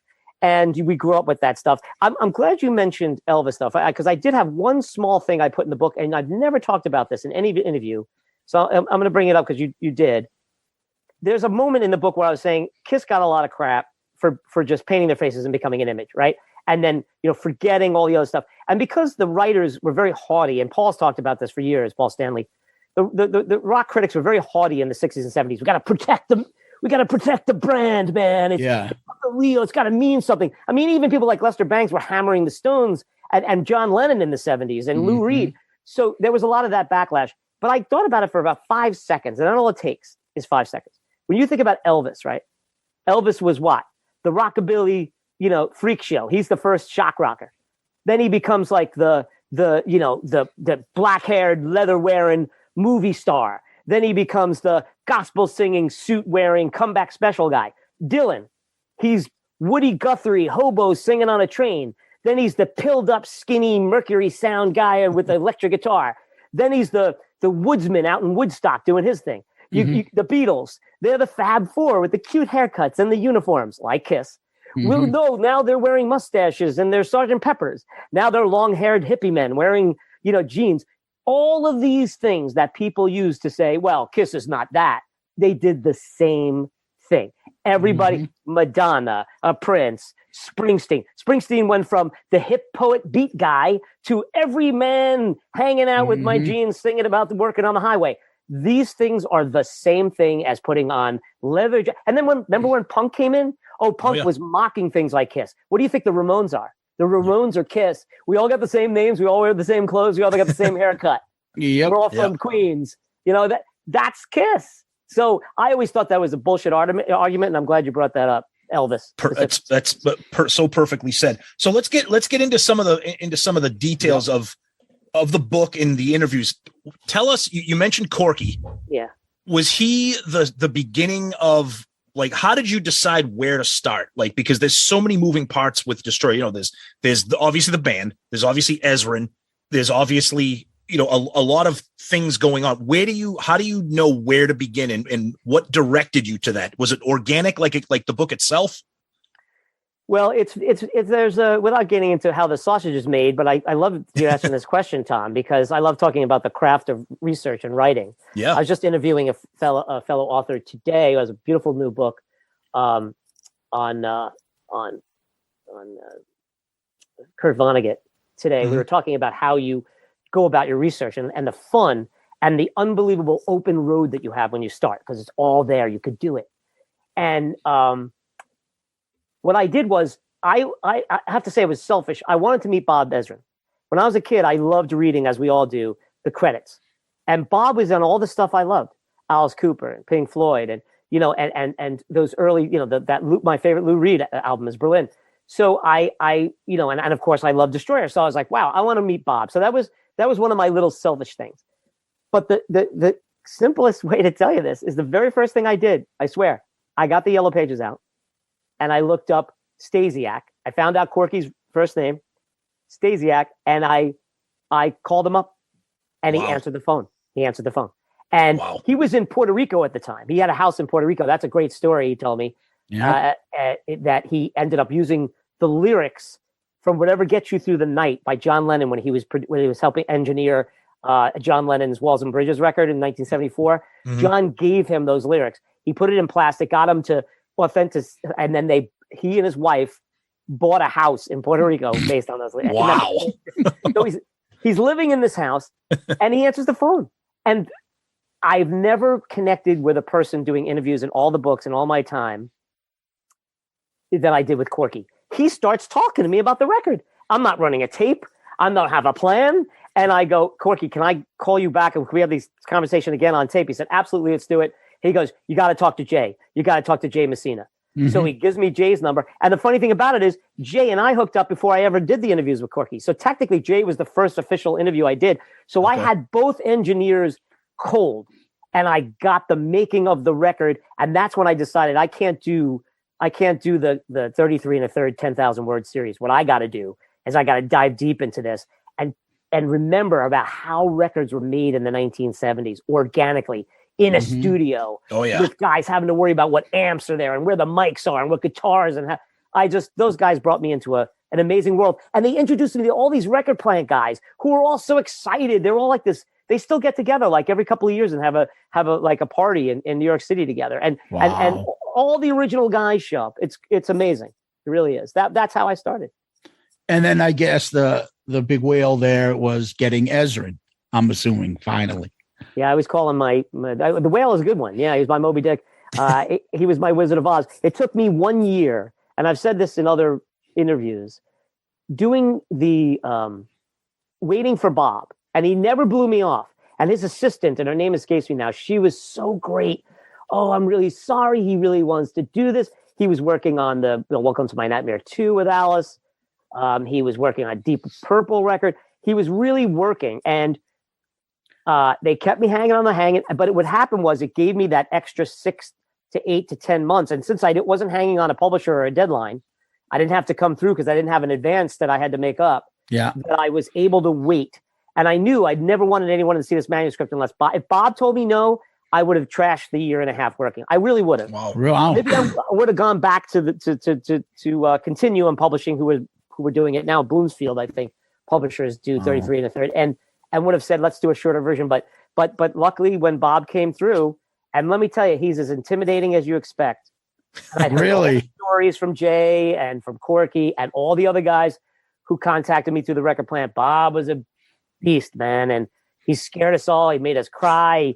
You know, he was a wild man. He had the 3 C's: cognac, cigars, and cocaine. And he came hard. Yeah. And they called him, he's like Al Pacino. And so when he first got on, he was what you expect. What's this? But about 10, 15 minutes in, he knew I did my research. That year really helped me. Yeah. And we spent like 3-4 sessions over about 3-4 hours. And I'll never forget it. And it was one of the great, and we still keep in touch. It was one of the great payoffs and joys of working on that book. So when you're talking Bob Ezrin and you're talking Destroyer, any Kiss fan is always aware of the quote unquote boot camp that he put the band through. Some of the horrors, a lot of people talk about Peter Criss, and Peter Criss is a standout on this album, but Peter Criss paid dearly with blood, sweat, and tears on this album. Did Bob talk to you about the quote unquote boot camp, or did you hear that from the producers, the engineers, the band members themselves? No, he's well. I will say also, I want to mention to you guys, there's hardly any sentence that Bob told me, even afterwards, stuff that he told me in emails to qualify some things, is in that book.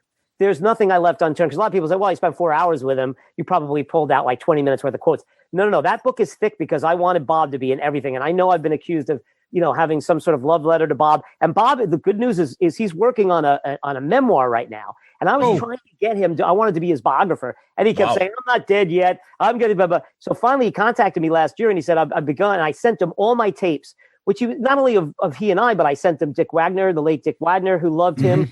And he worked with, and Kim Fowley, the late Kim Fowley, who both gave me their last long form interviews about the record and working with Bob.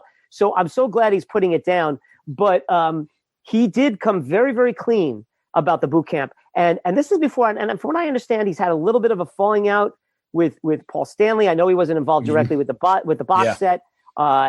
So I don't know where that lies. But again, this was 2012, 2013, 2013, 2014. And Bob was very, very open about how hard he had to work with the guys, how they looked at him like he had 3 faces when he said 7/4 time, or we're going to do this in a flat. We're going to do a ninth harmony on this part.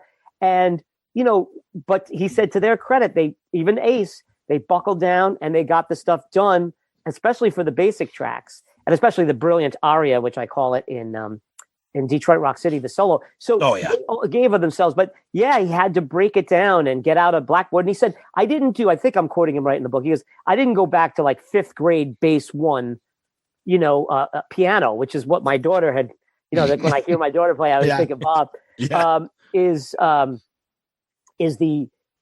just wanted them to understand the language of music, because he was speaking in that creative language. And Corky tells that great story about how Bob was cinematic and he was visual. And he said, I worked with Barry Manilow, who used to do jingles. And I've told this story a million times, but when someone says, I want to hear the song Smile, and nobody knows what the hell that means. But if you're Bob or you're Barry Manilow, you do, and you can make a song smile. And Ezrin just wanted those guys to understand that, the way he wanted to understand how he wanted to give them a little bit more softness. And he used the wild one with Brando, and he used that. And he said, once they started to get that, I was able to communicate with them. And I love that story. Oh yeah. Wow. There's a couple things that come to mind when, especially the relationship, Paul and Bob. And from what we understand, what I recall, I think it was Bob was on, was on Eddie Trunk's thing when I think so. He made a couple comments about music from the Elder. Paul, we all joke about, is the most sensitive man on earth. Like, he can't hear anything unless positive. If it's positive about him, fine. But if it's anything negative, he doesn't forget. And apparently that led to a fallout between them. And then I heard Bob was upset that, he has to watch what he says because his relationship with Paul was hurt. Actually, I think it was with Julian. I think it was when Bob talked with Julian. Yeah. And then he told Eddie Trunk that's what the problem was, the rift between them. But then last year, remember, Paul put out the picture of him, with on his bike hugging Bob Ezrin. And it was like a big deal for all us, Kiss fans to see this. Oh my God, what is this going to mean? Are they going to do an album together? And of course, nothing. But it seems to me, though, because we were joking, we just talked about Love Gun. We just did our album review about Love Gun last week. And even Gene threw out the comment about Eddie Kramer. Well, he's not really a producer. He's more of an engineer behind the knobs. He's like a knob boy. Like, I've never heard, and maybe I'm missing it, anybody really go after Bob in his technique or expertise. I feel like they're all still like, okay, Mr. Ezrin, like have that level of respect and that fear, even though like maybe they've surpassed him in importance in music and rock and roll and whatever, they still look upon him like, yeah, like that's Mr. Ezrin or something. They still have that intimidation. Bob has that intimidation over the band, and they toe the line. I haven't really seen anything really too critical of him. And they all talk about techniques. Paul still talks about techniques when they did Revenge and albums after Revenge that, that's a Bob thing right there. That's like things that he picks up on from Ezrin. You tell me, did you feel like after doing all this research about the level of respect they have for him? No question. And everybody who's worked with him, they may be pissed off at him like Roger Waters or many of the people who've worked with him. And then he was, overbearing the guys in Alice Cooper. But the thing about Ezrin is I equate him to say, he's not as crazy as Phil Spector, but in the sense it's not shooting up people. Yeah. Right. Or, and he wasn't crazy, but the late great Prince, anytime you have somebody like Prince or Phil Spector who could do everything, play piano, play bass, play guitar, no harmonies, and not in the case of Phil Spector, but Bob is classically trained. Those guys are worth their weight in gold. I mean, even the Beatles who fought George Martin towards the end because they wanted to get their ideas out more. George Martin could translate that stuff really well. And with Bob, he not only got involved in a record. I mean, I had people tell me this after the fact when they read my book. They're like, so glad you brought that up about Bob, because Bob wouldn't just say, you get these producers are like, okay, let me hear what the sound is. All right, yeah, it's too much bass here. Bring this down. This chorus goes on too long. Okay, let's run it down. I'm going to go out, get a cup of coffee, come back 2 hours later. I don't like this, do this. You literally have producers like that. Then you have other producers who kind of just lord over it and see how it goes. And everybody's got different styles. Eddie Kramer worked with Jimi Hendrix, so he just had him play and then made sure he got the sounds down. And that's great, Yep. Again, without Eddie Kramer, you don't have a live. You don't have a live, you probably don't have Destroyer, so you get all that stuff going. But you with Bob, he's writing the songs. He's arranging the songs. He's helping, and that's why I put for this album specifically, The Making of American Icon. Bob said, you guys you're the demon, you're the lover, you're the ace, the spaceman, you're the catman. We need to get this stuff in the songs. We need to get this in the whole soup. You're missing this. Alice was the punk in Love It to Death, the first one he produced for Alice Cooper. In Killer, he was the desperado, the murderer on the run. In School's Out, he was the goofy, delinquent. In $1 Billion Babies, he was the monster crossing America. They had these, and he goes, now you've got all four of these guys. Destroyer has to be your libretto. It has to be your manifesto. So that's why Bob is so influential and so intimidating and stays with you, because he gets into making the record. He's not just there. And I think Gene is undercutting Eddie Kramer. Oh, he was. He was. Yeah. But he's not Bob Ezrin. Bob is a different other level. Yeah. Yeah. So with all the praise that everybody gives Bob Ezrin, and rightfully so, he deserves it. There was a lot of people, a lot of fans, some people in the Kiss camp that heard Destroyer and said, what the hell is this? There's an orchestra. There's a choir. There's Calliope. There's what happened to Hotter Than Hell and Dressed to Kill and the rawness of Alive? What is this? And, that's one of the reasons. Yes, I respect and love Destroyer for what it is. But even Kiss went back to Eddie Kramer for the next two albums. And did Kiss feel that maybe they one-stepped it a little bit with Bob Ezrin?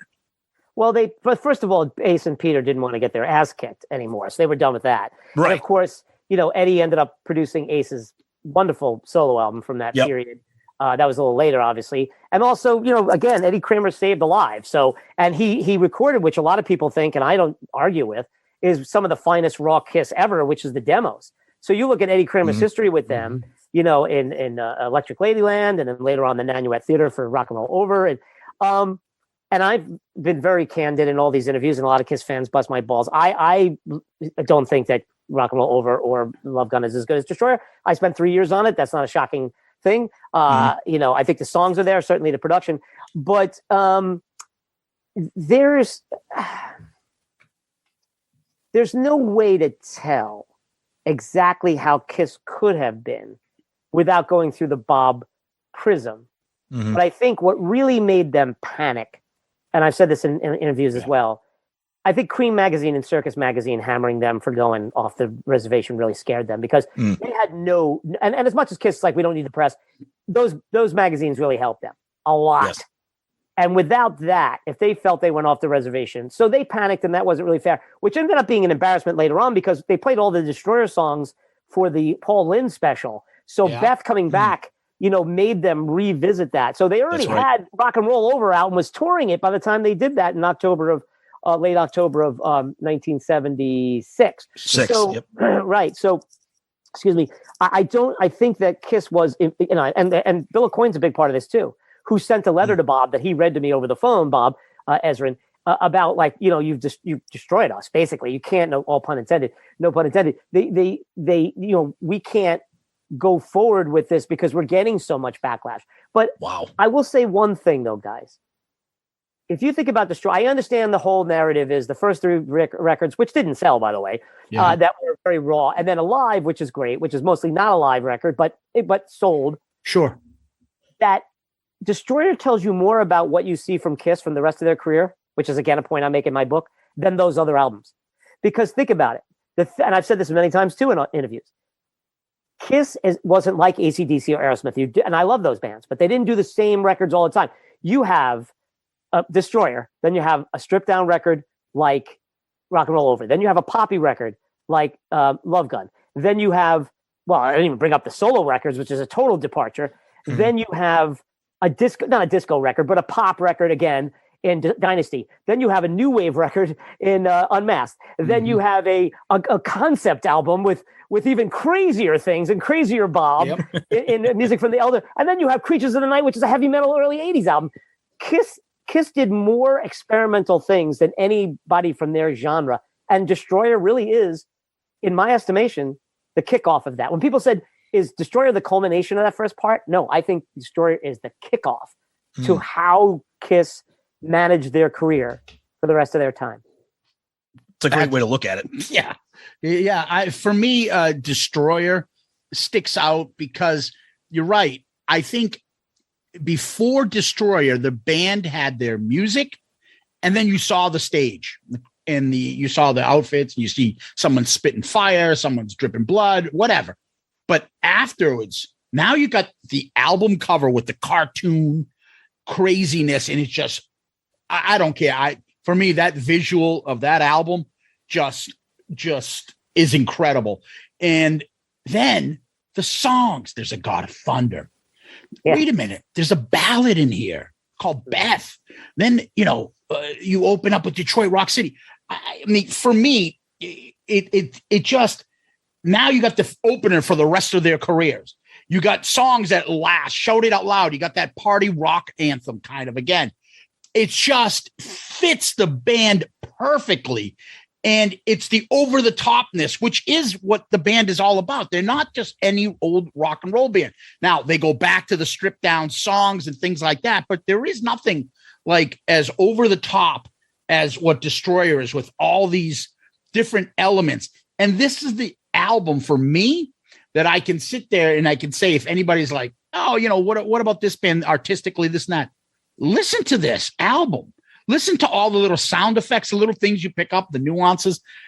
And I know it gets tiring and people complain about like, oh, Detroit Rock City, I don't want to listen to the car starting up. Oh, God of Thunder, shut those Ezrin kids up. I love that shit. I love that shit. And those are all Bob things versus, I Stole Your Love, boom, right into Love Gun. Imagine if Ezrin took those songs. What would I Stole Your Love be? Another car theme or something like that? Right? Yeah. Or Love Gun. Well, how would that start off?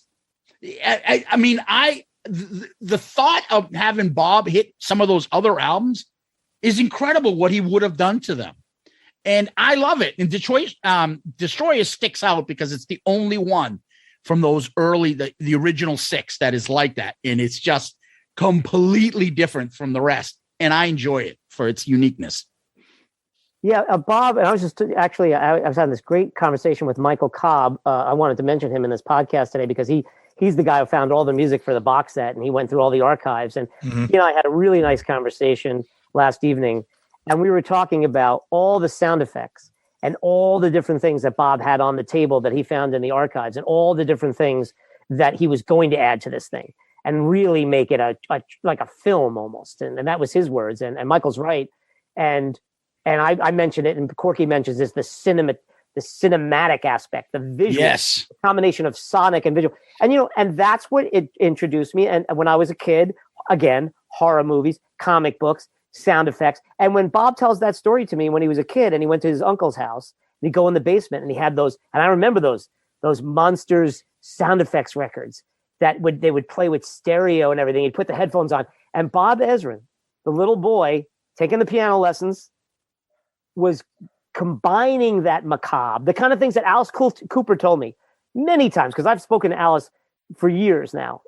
And he always tells me, we're like two little kids, me and Bob. We get together and we say, let's make it creepier.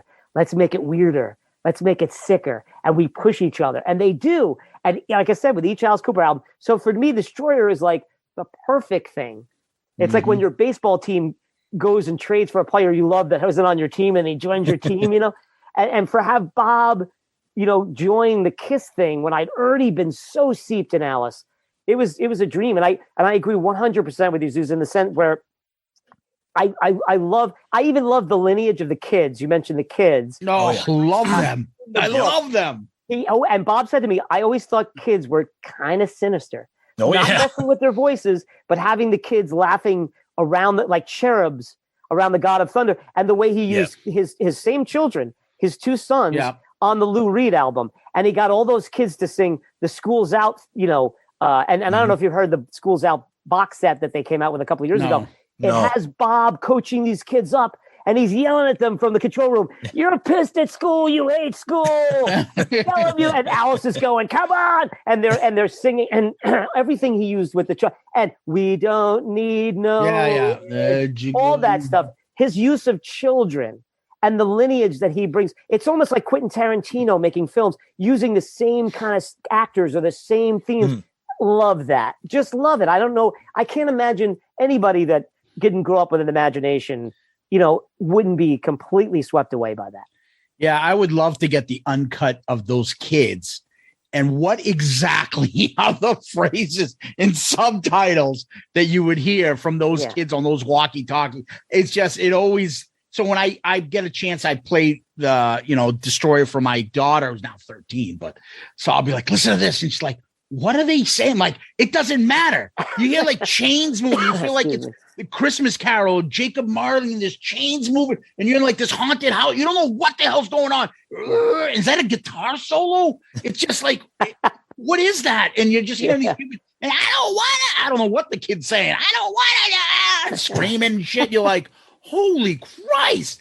And in the middle of this, you're like, the song kicks ass too. So you're like, holy Christ. Yeah, this isn't just, like I said, I Stole Your Love. Get up there, Paul, and rip a fucking great, guitar riff. It's just, to me, and by the way, Bob Corky told me, Bob did not, and Bob told me too, I didn't come in with some grand plan and slather it. The idea of bringing the kids and giving them those goofy guns and making those noises, that was just like, let's try this.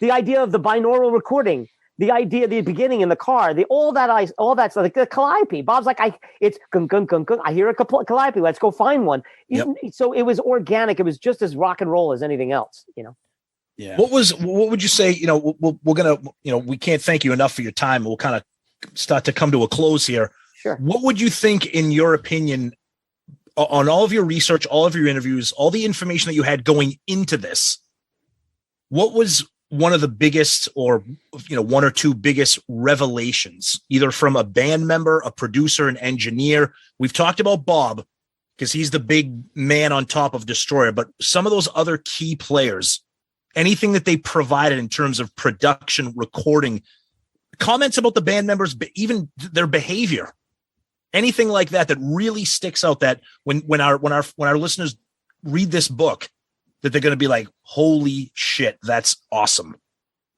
Ooh, great question. I have a couple. Save it. Don't tell them all. Let them buy the book. yeah, exactly. Well, one of them, and it's in the book, when Paul is rooting Gene on when he's singing, and Gene is there, every time each one of them does a vocal, they root each other. They're right there with each other. I thought that was really sweet, and I thought that really does give an indication of how they survived over these decades, and about how they recoached each other, and they supported each other in the studio, in the vocal part of it. Where you don't think about it. You got to go in there cold. You've laid everything down now. This is the thing that carries the song. The other one for me was that Kiss had been gone when Bob and Corky and Jay did the opening part, because they realized that the album was 28 minutes long and they needed to at least be over 30 minutes. And they concocted that whole thing, again, off the top of their heads. And to me, the real culmination is Shout It Out Loud. And that's why I thought it was great to name the book Shout It Out Loud, because that was the last song they recorded, the last song they wrote together. And it was the way the record went. Bob lived about 4 or 5 blocks away from Paul, and Paul had an apartment about 5 blocks in Midtown Manhattan from Gene. And they would get together in Bob's apartment, and they would sit by the piano, and they wrote this wonderful Motown, call and response song, that I remember listening to at pool parties when I was in 8th grade, jumping in with my friends and thinking those guys, were really crafted the song together, and they all went in and recorded it together. No aggravation, no replacing Ace with anyone, or, another guitar player, no Peter bitching about his hands killing him. They went in and recorded Shout It Out Loud together.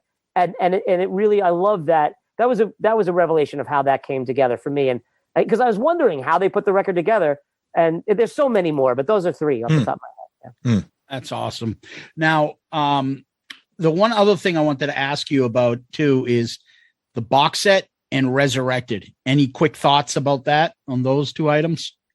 I loved Resurrected, and the funny thing about it is Bob was talking to me about Resurrected when I was interviewing him, because it was right around that time. Yeah, and he marveled at the fact. His big revelation is that he realized all that stuff was already on the tapes, that they didn't separate any of the sounds and the echoes or the sound effects. One of the things I thought was funny that Michael Cobb told me yesterday was that he found those 2 secret tracks that are on the Box Set 23 and 24 tracks of the car, the longer car where you could actually hear Corky singing along, and the car crash. He said Bob couldn't find those when he was looking to do Resurrected. That was funny. He couldn't even find it. Yeah. So I liked Resurrected. I liked the beefed up bass on it and everything like that. And of course, anytime anybody pays attention to Destroyer, I'm there. Yeah. But I was disappointed because someone had put out that there was going to be a box set years ago. I know I mentioned this on Julian's podcast, and of course it was bogus. It's a hoax. But when this came out, obviously, and I've said this many times, I felt like a little kid again. And the fact that when I talked to Michael and I talked to Ken Sharp, a good friend who helped me with my book, who did the liner notes for it, and of course Julian, who contributed some stuff, all those guys were cracking up because they all couldn't believe that I didn't know what was going on. They kept it so hush-hush. And at first, when people would ask me, well, did they reach out to you? Are you bummed that they didn't find it? But, Michael did tell me, and like other people have said, like, the book was informative. It was there. But just like Bob not being involved in the project, I did my thing. And I'm glad it stands on its own. And I did it back in 2015. And the box set sort of is a vindication. I don't want to call it that, but a culmination of my work. Yeah. And also the fact that I could look at it as a fan and not be like involved and see the sausage being made again and just get it like a kid again. I tell you, that day I got it on the 19th, and I was lucky to get it from Amazon because I know Kiss. Smart man, me too. We talked about that. And I just was so happy, and I was just so jazzed. And I still look at it. It's in my little record collection here. And I don't know what you guys think. I absolutely adored it. I thought they did the best that they could. Loved it. That's the first time in a while that anything Kiss has put out that I'm like, holy shit. A real and wow when you factor. Opened it and you're like looking at all the little goodies in there, and then wait a minute, there's another package of goodies in there. Holy shit, there's more in here. I was like a kid again. I was overwhelmed. The one last thought I wanted to get to before we let you go, and as much as we've been praising Bob, there's one thing that eats me when it comes to him, and the one thing that I feel like it was a detriment to the band going forward, and that was his, hey, let's just bring in Dick Wagner and he can do this. That led to me to the ghost players that came on, where Gene and Paul are the hard workers. The other two can do this stuff and they're part of the magic. But now Gene and Paul are like, well, you know what? Fuck it. We'll get somebody else. fuck it, get somebody else. And then the other ones are like, well, they don't need me. They don't treat me like this. Then screw it. I don't give a shit. I think that was a major problem going down. And then at the end, you're having albums where Peter doesn't even play. You're like, oh, is Ace even on this? No, that's Bob Kulick. And I just think that was a problem. And I wish that he never brought in Dick Wagner, but we know that's something that he does.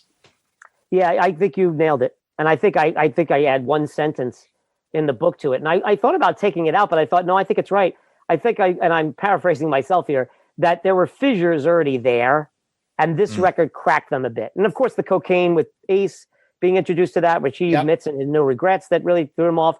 And I think that did open up. Anytime you open up that avenue, whatever avenue, it gives you the excuse, the experience to go back to it. And they certainly, I think any Kiss fan would agree, abuse that. Yeah, absolutely. Yeah. James, this has been fantastic. We can't thank you enough for your time. Please tell our listeners where they can find you. Before we started recording, you started telling us about a brand new book that I think a lot of Kiss fans, a lot of our listeners we know are huge Beatles fans. Plug that and tell people where they can find you if you have a website or social media. I would, but I have one thing because we didn't talk about it on the podcast. And if you give me, please indulge me for 60 seconds. Absolutely, take as much time as you want. So before we started, both you guys talked about the book and you asked for a copy, and I'm very interested. And I'm not looking for praise here, but you guys are true Kiss fans. Yeah. What was the thing about the book that you enjoyed? What was the thing that you might have learned? So it can inform me going forward. And I will take a few seconds to talk about my new book, but when I work on future projects, because that's important to me. And I mean that sincerely. If I can put you on the spot, what did you, if you did, and I'm on the show, so I'm assuming you liked the book and you said something nice about it at the top, but what was it? Can you give me one thing that you enjoyed about the book that maybe I can, I can tell you for me, when you're into the boot camp, like I felt like I'm Peter, like dealing with it. You put the person in, you take away from, oh, that's the Catman, that's the spaceman. Oh, that's Peter. You make the reader feel like, are you shitting me? Like, I felt like that's me because I'm also, I'm a Peter fan. So I obviously felt that more. And I felt like those were just, the details were perfect, not overdone, explaining to you, you could feel the picture and you were like the fly in the wall that's watching this stuff. I'm not saying it's like Get Back documentary, but it's there. For us Kiss fans, we feel it. And I know there's all those other books out there that, break it down, biography. Then they did this. Then they did this. This isn't there. This is a period, a window in that short time. And I from all the books that I've read, I've never felt as close to the inside baseball, inside information as I did in this time period as with your book. I really felt it. The details and the work that you put into it it's quite evident. Thank you. I'm the same way. For me, I have a huge library of rock books, music books. I know Zeus does too. I read these books because I want to see, quote unquote, how the sausage is made. Yes, I want all those details because I love music, not just listening to it, learning about it. So being put in the studio and, like Zeus said, a fly on the wall, what the band was going through, what the producers were going through, what the picture that you paint as both a Kiss fan and, somebody involved in this time period of Kiss, it's remarkable. And I think that's why the book is so unique about all the Kiss books that are out there. We have the biographies from all four members. We have Behind the Mask, which we use all the time as a resource for this show. It's a fantastic book. You have a couple other books in their, biographies, but this is a period where the band was transitioning, after Alive, getting their feet wet with a new producer, learning new things and launching them into the stratosphere about what became Destroyer and what laid ahead after that. So I think the way the picture that you paint, I just think it's remarkable. And I think that's why we're so excited to have you on to talk about the book, but to just obviously tell you how huge fans we are of the book. Well, I thank you. And again, I wasn't fishing for compliments. No. No. It's very informative for me, for true fans and people who dig deep. to know what they got out of it. And I didn't even have a chance to mention my, wonderful contributions by Dennis Wallach, who did all that great work. Yes. Ken Kelly with the painting. Those guys' stories are important. And to know it's not just the four guys, and it's not just Bob Ezrin, it's not Casablanca Records. It's hundreds and dozens of people, really talented people that needed to be heard. And this is true of all different bands. And I always thought that Kiss got the short shrift as far as like real, serious music journalist critique, but also the people who were around them, because it's just as hard to make Destroyer and Rock and Roll Over as it is to make Pet Sounds or Dark Side of the Moon or Rumors or just Sgt. Pepper's Lonely Hearts Club Band. So that's the kind of thing I try to bring to it. So thank you guys both for that. And so I have a new book. I decided to write a book about an album. And my last book was about Warren Zevon. Yep. And it was just a series of essays about his songs. So I was trying to mine the artist through the music, try to find the bio instead of a straight bio. And this time I was inspired by my mentor, and now I must say at least a pen pal, Grail Marcus, the dean of all rock critics, who wrote a wonderful book called Like a Rolling Stone, Bob Dylan at the Crossroads. And some of my other friends, Alan Light, who wrote a book about Hallelujah, and Dave Marsh, who wrote a book about Louie Louie. So I decided to write a book about one song. And it was hard, I must admit, but I picked Hey Jude by the Beatles. Because when I was a kid, and the song, the name of the book is Take a Sad Song, the emotional currency of Hey Jude, because that song has had a currency, both as electric currency through the years, and also like dollars and cents, payoff. It's a payoff song, and it's continued to work because Paul still plays it. He's still alive. And we all know the Beatles are still in the transom with the Get Back thing this past, November. Yes. And as my friend Rob Sheffield, who helped me with the book, who wrote a brilliant book called Dreaming the Beatles himself for Rolling Stone magazine, he always says, the Beatles didn't happen. They're still happening. And I feel that way about Kiss too. And so Hey Jude always spoke to me. I loved it as a child, and it was always my favorite Beatles song. And I thought, what makes songs work? Not just Hey Jude, but why do we love a song? So I interviewed psychologists and musicologists and historians, and I decided to just, and songwriters and Beatlebiographers, and I just said, tell me why we give a shit about this. Why does it still make sense? Why does it become number one for 9 weeks? Why does it still become this iconic song? So it was fun to do, and I'm glad you asked me about it. It's out in May, and you can pre-order it now. All my books are on my website, jamescampion.com. I sign them and send them out, free shipping for anyone in the continental United States. But you can find my books anywhere, Amazon. I know there's an audio book now for Shout It Out Loud. So anywhere you can find books. So excellent. So his name is James Campion. The book is Shout It Out Loud, the story of Kiss's Destroyer in the making of an American icon. James, this has been a thrill for us. Thank you so much for taking the time and just talking about the band we love and an album that we love. We can't thank you enough. Keep up the fine work, both you guys. It's a fun podcast, and it was a pleasure to be on with you guys. Thank you for the hour. Appreciate it. Yeah, thank you, James. Take care. Much appreciated.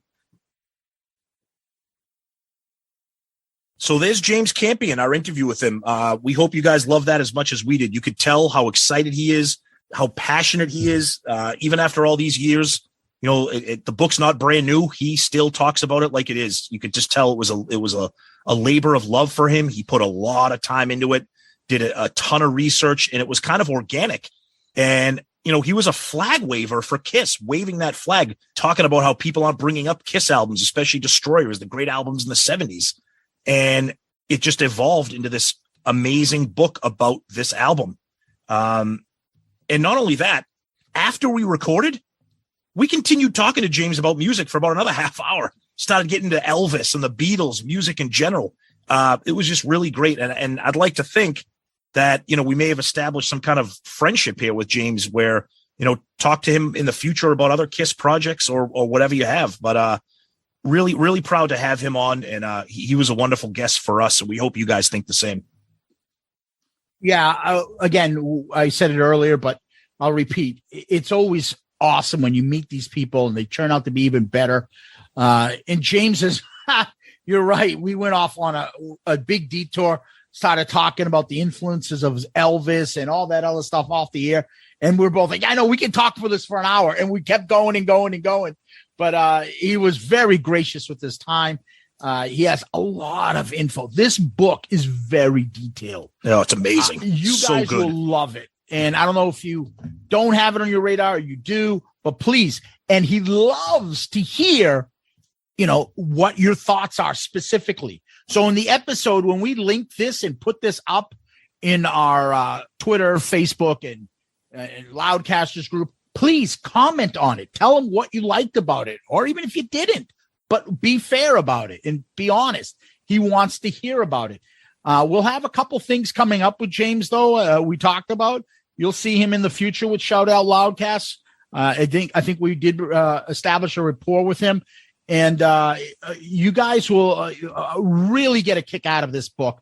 He's a great guy. The book is fantastic. I mean, we do a Kiss podcast.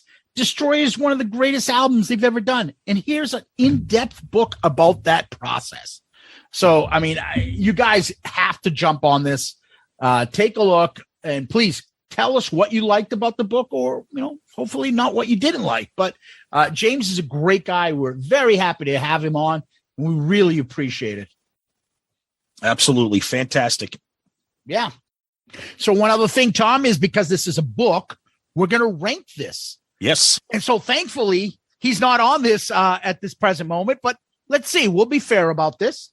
Oh, absolutely. We every book, well, with the exception of the Paul Stanley books, we've interviewed Brian Kennard, we've interviewed Joey Casado, we've interviewed Greg Prado. So we've been honest. Yeah. So let's see what we reviewed. We've reviewed Sean Delaney's Hellbox, Brian Kennard's book. Yep. Shout It Out Loud, The Story of Kiss Destroy and the Making of American Icon, James Campion. Backstage Pass, Paul Stanley. Start with a Dream, Joey. Take It Off, Kiss Truly Unmasked, Greg Prado. Mm-hmm. So let's talk about the cover, Tom. Do you have your rankings, how you've ranked them so far with covers? All right. So my cover rankings, I got Take It Off, Kiss Truly Unmasked. Kind of an interesting take on what's going on within the Asylum era there. Start with a Dream with Joey Casada's handsome face. Sorry, Joey, you're not number one. Sean Delaney's Hellbox. I love that cover art.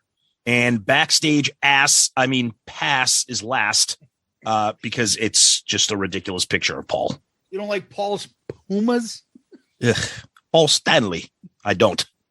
So where does Shout It Out Loud go? For covers? It easily goes number one. The cover of the book is the cover of Destroyer. It's it's the artwork. It's a little bit, kind of tempered for a book cover, but it's the cover of Destroyer. Definitely number one. All right. For me, I have Take It Off number one, Sean Delaney's Hellbox, Joey Casada's handsome face number three, and Backstage Ass with Paul at number four. And like you, Tom, I am putting this at number one. Nice. Yeah, it deserves. You're right. It's fucking Destroyer's cover. Yeah, exactly. It's an album cover. Oh, I'd rather look at Joey Casada's face. Well, not really. Yeah, I don't think so. All right, let's go to the actual book, Tom. All right. Want to read your ranking? Sure. So for the books themselves, Take It Off, Kiss Truly Unmasked, one of the great underrated Kiss books out there. Then I got Sean Delaney's Hellbox. That's another underrated story. Start with a Dream, Joey Casada. Great autobiography by our buddy Joey. And Backstage Pass, which is just brutally unreadable. All right. So Shout It Out Loud by James Campion. Fantastic book. A unique book because, as we said, it goes in depth into one album. It's not just another biography. It's tough because all these books are so great in their own way in terms of the Kiss world or, whatever. But you're talking about Destroyer. You're talking about getting into the weeds with people like Bob Ezrin, Corky Stasiak, the engineer, all the producers. And it's the sweet spot of Kiss's career. And because of that, I'm going to put it number one. Wow. Yeah. I'm going to say this right now. I love Take It Off because it's an unusual book that covers the unmasked or non-makeup era. And it doesn't have any input from Paul and Gene. So I love that book. And I love how he has outside musicians commenting. It's a great book, but Destroyer is just like that you're right in it at the peak of Kiss, like right when they're turning into like the superheroes of the world. So, okay. So, Tom, I have Take It Off, number 1. Start with the Dream, number 2. Sean Delaney's Hellbox, number 3. And last, I don't know what's going to beat it, Backstage Pass. Like you, I'm putting this number 1. Nice.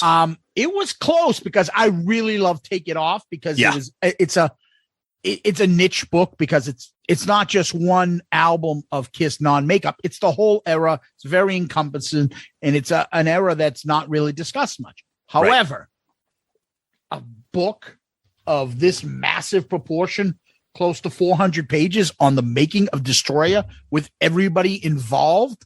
Yeah. Oh, tough to beat. Yeah. Tough to beat. He does a good job writing. I like his style. Oh, yeah. It's not too academic.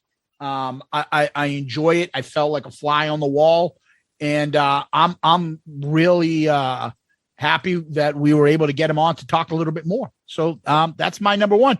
So James, your book is number 1 on both of our lists. So thank you for that. That's right. Thank you, James. I wish we had a prize for you, but I don't know. Maybe someday we will. But you're number 1 right now, buddy. So, Tom, what we do next is we have our question of the week. Yes, and our question of the week comes from the legendary LP Sterlino. No. Oh, yeah. Yes. We could paraphrase this if you want, depending on how much time you want to spend on it. But he says, what do you think is the biggest regret from each of the original 4 members individually? Oh, Jesus. Pick one member and I'll pick one member. Well, I mean, I can do it quickly. I mean, okay, I'll be honest with you. Because it doesn't have to be the right one. I'll just throw one out there. Yeah. I would say for Paul, I think in his mind, is doing The Elder. So I'll jump in here with Gene. I would say his biggest regret, Gene's a very proud guy, so he would probably never acknowledge any regret. I did everything for a reason. It's what makes me grow as a, blah, blah, blah. I would say if you were forced to make him issue a regret, that it would be him drifting away from the band in the 80s, losing focus of the Kiss thing, dating the celebrities, doing the movies, and having Paul steer the ship. Even though me and you have said a million times how much we think that Gene's 80s stuff is underrated. But I think if he was forced to acknowledge a regret, maybe that would be it. Maybe now that I'm thinking while you're saying that, maybe I would say Gene would probably say how he was publicly with Shannon, maybe.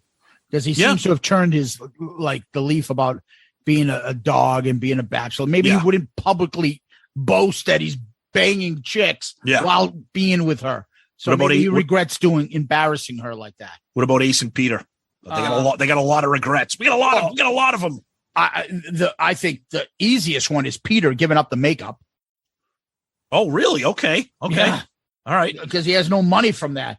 And I would probably guess to say Ace is probably, maybe he regrets fucking being lazy and not, and like we talked about, not doing the solos and having Dick Wagner come in. And do the solos. Or maybe not putting his foot down and be like, fuck no, I'm the lead guitarist of this band. Nobody's doing a solo other than me. All right. For me, for Peter, this might be a little weird because me and you have both said we wave the flag for Peter's solo album.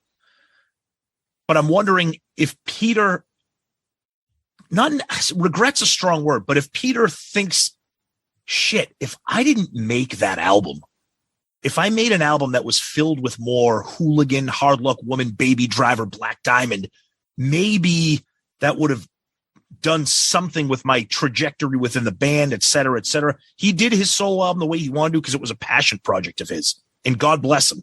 But it was completely out of left field and alienated a lot of people, and he was mocked by some of the band members for it.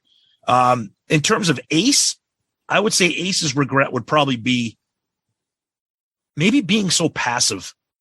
And I know that's easy to say when you're dealing with big, giant personalities like Paul and Gene, but maybe standing up to them a little bit more when they try to do things that he didn't want to do. And I know he talks about how he was outnumbered, because Paul and Gene run the show, but maybe trying to fight a little bit more, even though that's not in his personality. But I don't know. This could be an entire episode, but that's a great question, Sterlino. Well, you forgot about Paul. But before you do Paul, I think Ace would probably all say, Why didn't I get 2 fountain colas with my pepperoni slices? That would be a good one. My regret is buying the generic mellow yellow. It's fucking horrible. My regret is making every single solo album I've ever done because they're fucking brutal. Oh, for Paul? Oh, geez. There's one. Getting Paul to admit a regret? He doesn't have to admit it. It just has to be one. Okay. Being a producer on these albums and not hiring an outside producer. Oh, I don't think he regrets that. I think he thinks he was the best person. No, but that's what I'm saying. I want him to regret that. That's my point. I want him to say, regret it for him. Exactly. Yes. Great question, buddy. Sterlino, we love you. That's a good one. That could be a friggin' whole goddamn episode. But thanks, buddy. We love you. Tom, where can people find us? All right. Our email, shoutitoutloudcast@gmail.com. Shoutitoutloudcast@gmail.com. Please email us. We read them all. Sometimes we read all of them on the air. If you don't want them read on the air, make that clear, and we will honor your wishes. We won't a couple of people sent us some real good ones, and they asked this week not to read them on the air. And Absolutely. We really appreciate those. Yep. And then, of course, our social media, Twitter, Facebook, Instagram. Please comment, tag us. You know, we got the Loudcasters page. We got the DMs, the direct messages. You sound like Arnold. What, with my voice? You sound like Arnold. We got the DMs. We got the Loud. We got the Loudcasters. We got the DM, the Twitter, the Facebook, the Instagram. We got all of them. The social media. It's a wonderful place to be. Please join us. So, yeah, I mean, you guys, if you're listening, if you're a new listener, start following us on social media. We're very active. We love engaging with people. Please continue to do that. We're part of the wonderful Pantheon podcast network of shows. And again, another huge thanks to our Patreon members. You guys are amazing, especially our newest member, Marty White. Woo! And don't forget, you can always DM us on Twitter, Facebook, and Instagram. We do get a lot of those, and as you can tell, we read some of them. Please don't forget to subscribe to our YouTube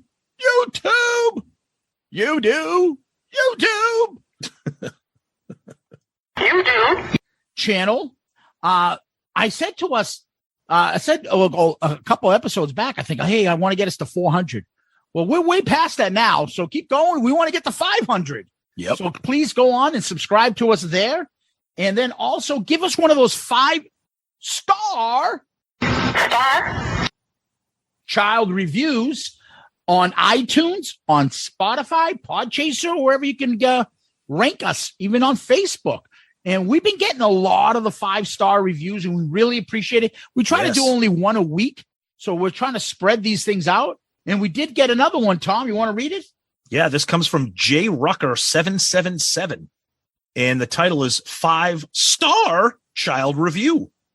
Been listening to the show for a few months now. Found you guys when I was trying to find a review for the Ace Alice tour because I had tickets to see them in Charlotte. Shocked I actually went after hearing your review. And he does like a laughing emoji. Nothing has made me laugh so many times as much as the Ace impressions have. My favorite was the karaoke on Kiss Cruise X. Was gasping for air. Anyway, keep up the good work. Definitely my favorite podcast. Woo, Jay Rucker. Thank you, buddy. That is awesome. That's when we saw him perform, and we and you were thirsty, and we saw the pizza tent. And then what did we do? Pizzeria Regina and a fountain cola is better than the fucking show. Holy shit balls. I was fucking blasted off of Mountain Dew. But then I'm only gonna play 8 songs. My set'll be over before you finish that slice. Better yet, get me a fucking mellow yellow. Jay, that's awesome. Thanks, buddy. We appreciate that very, very much. Yeah, these 5-star child reviews are really, really coming in, and we appreciate all of them, and thank you. And so we did last week when we were talking and kind of telling you guys how much you've helped the show and things like that, and how well the show is doing because of you and your support. We'd like to tell you that last week's episode broke every single fucking record we've ever had. Unbelievable. And still doing it. Yep. Amazing. Our most downloads, our most fucking played, our most, you name it. Most comments, most shares, most everything. It was incredible. Yeah. And some of the comments and emails we didn't get to this week. We apologize. But, we're still going to get people bitching how fucking long and how many comments we read. But we don't care. We want you guys to be part of the show. And that's why you guys feel like you're part of the family. And that's one of the comments we get all the time. Yep. It's because we share the show with you. And I think you guys get our sense of humor. We love the interaction. We love being playful with you guys, giving each other some shit, busting balls every once in a while. Sonny Pooney. And a lot of you guys out there, but we love it and we appreciate it. And we love the fact that we get to share this show and bring people like James on and have fun and talk about the band that we can't stop talking about. Kiss. Do you like Kiss, Tom? Do you like Kiss? I mean, it's awesome. You guys are the best. We say this all the time. It's because of you guys and your support of the show that allows us to get somebody like James on this show to entertain us and you and to promote one of the best Kiss books that's ever been released. So, yes. And Penelope Spheris, whatever her fucking name is. Oh, yes. Yeah. The show will continuously get better. We got a lot of big things in store, specifically this month. Oh my God. This month is big time, baby. Yeah. It's going to be out there. So keep listening. Keep subscribing, keep commenting, keep in touch. Tom, what we always do, we always like to leave with famous last words of the band Kiss. You got any? Oh, it's the band Kiss? Okay. Well, right. Yeah, it's Kiss, Kiss. Oh, okay. Gotcha. All right. Do you like them? Do you like that band? If they played a song on the radio, would you listen to it? If you bought something from Kiss online, would you get it on time? No, I would not. All right, here we go. And pain has got its reason. And if you don't stop your teasing, baby, I'm going to show you now. You'll get to love it. Anyhow.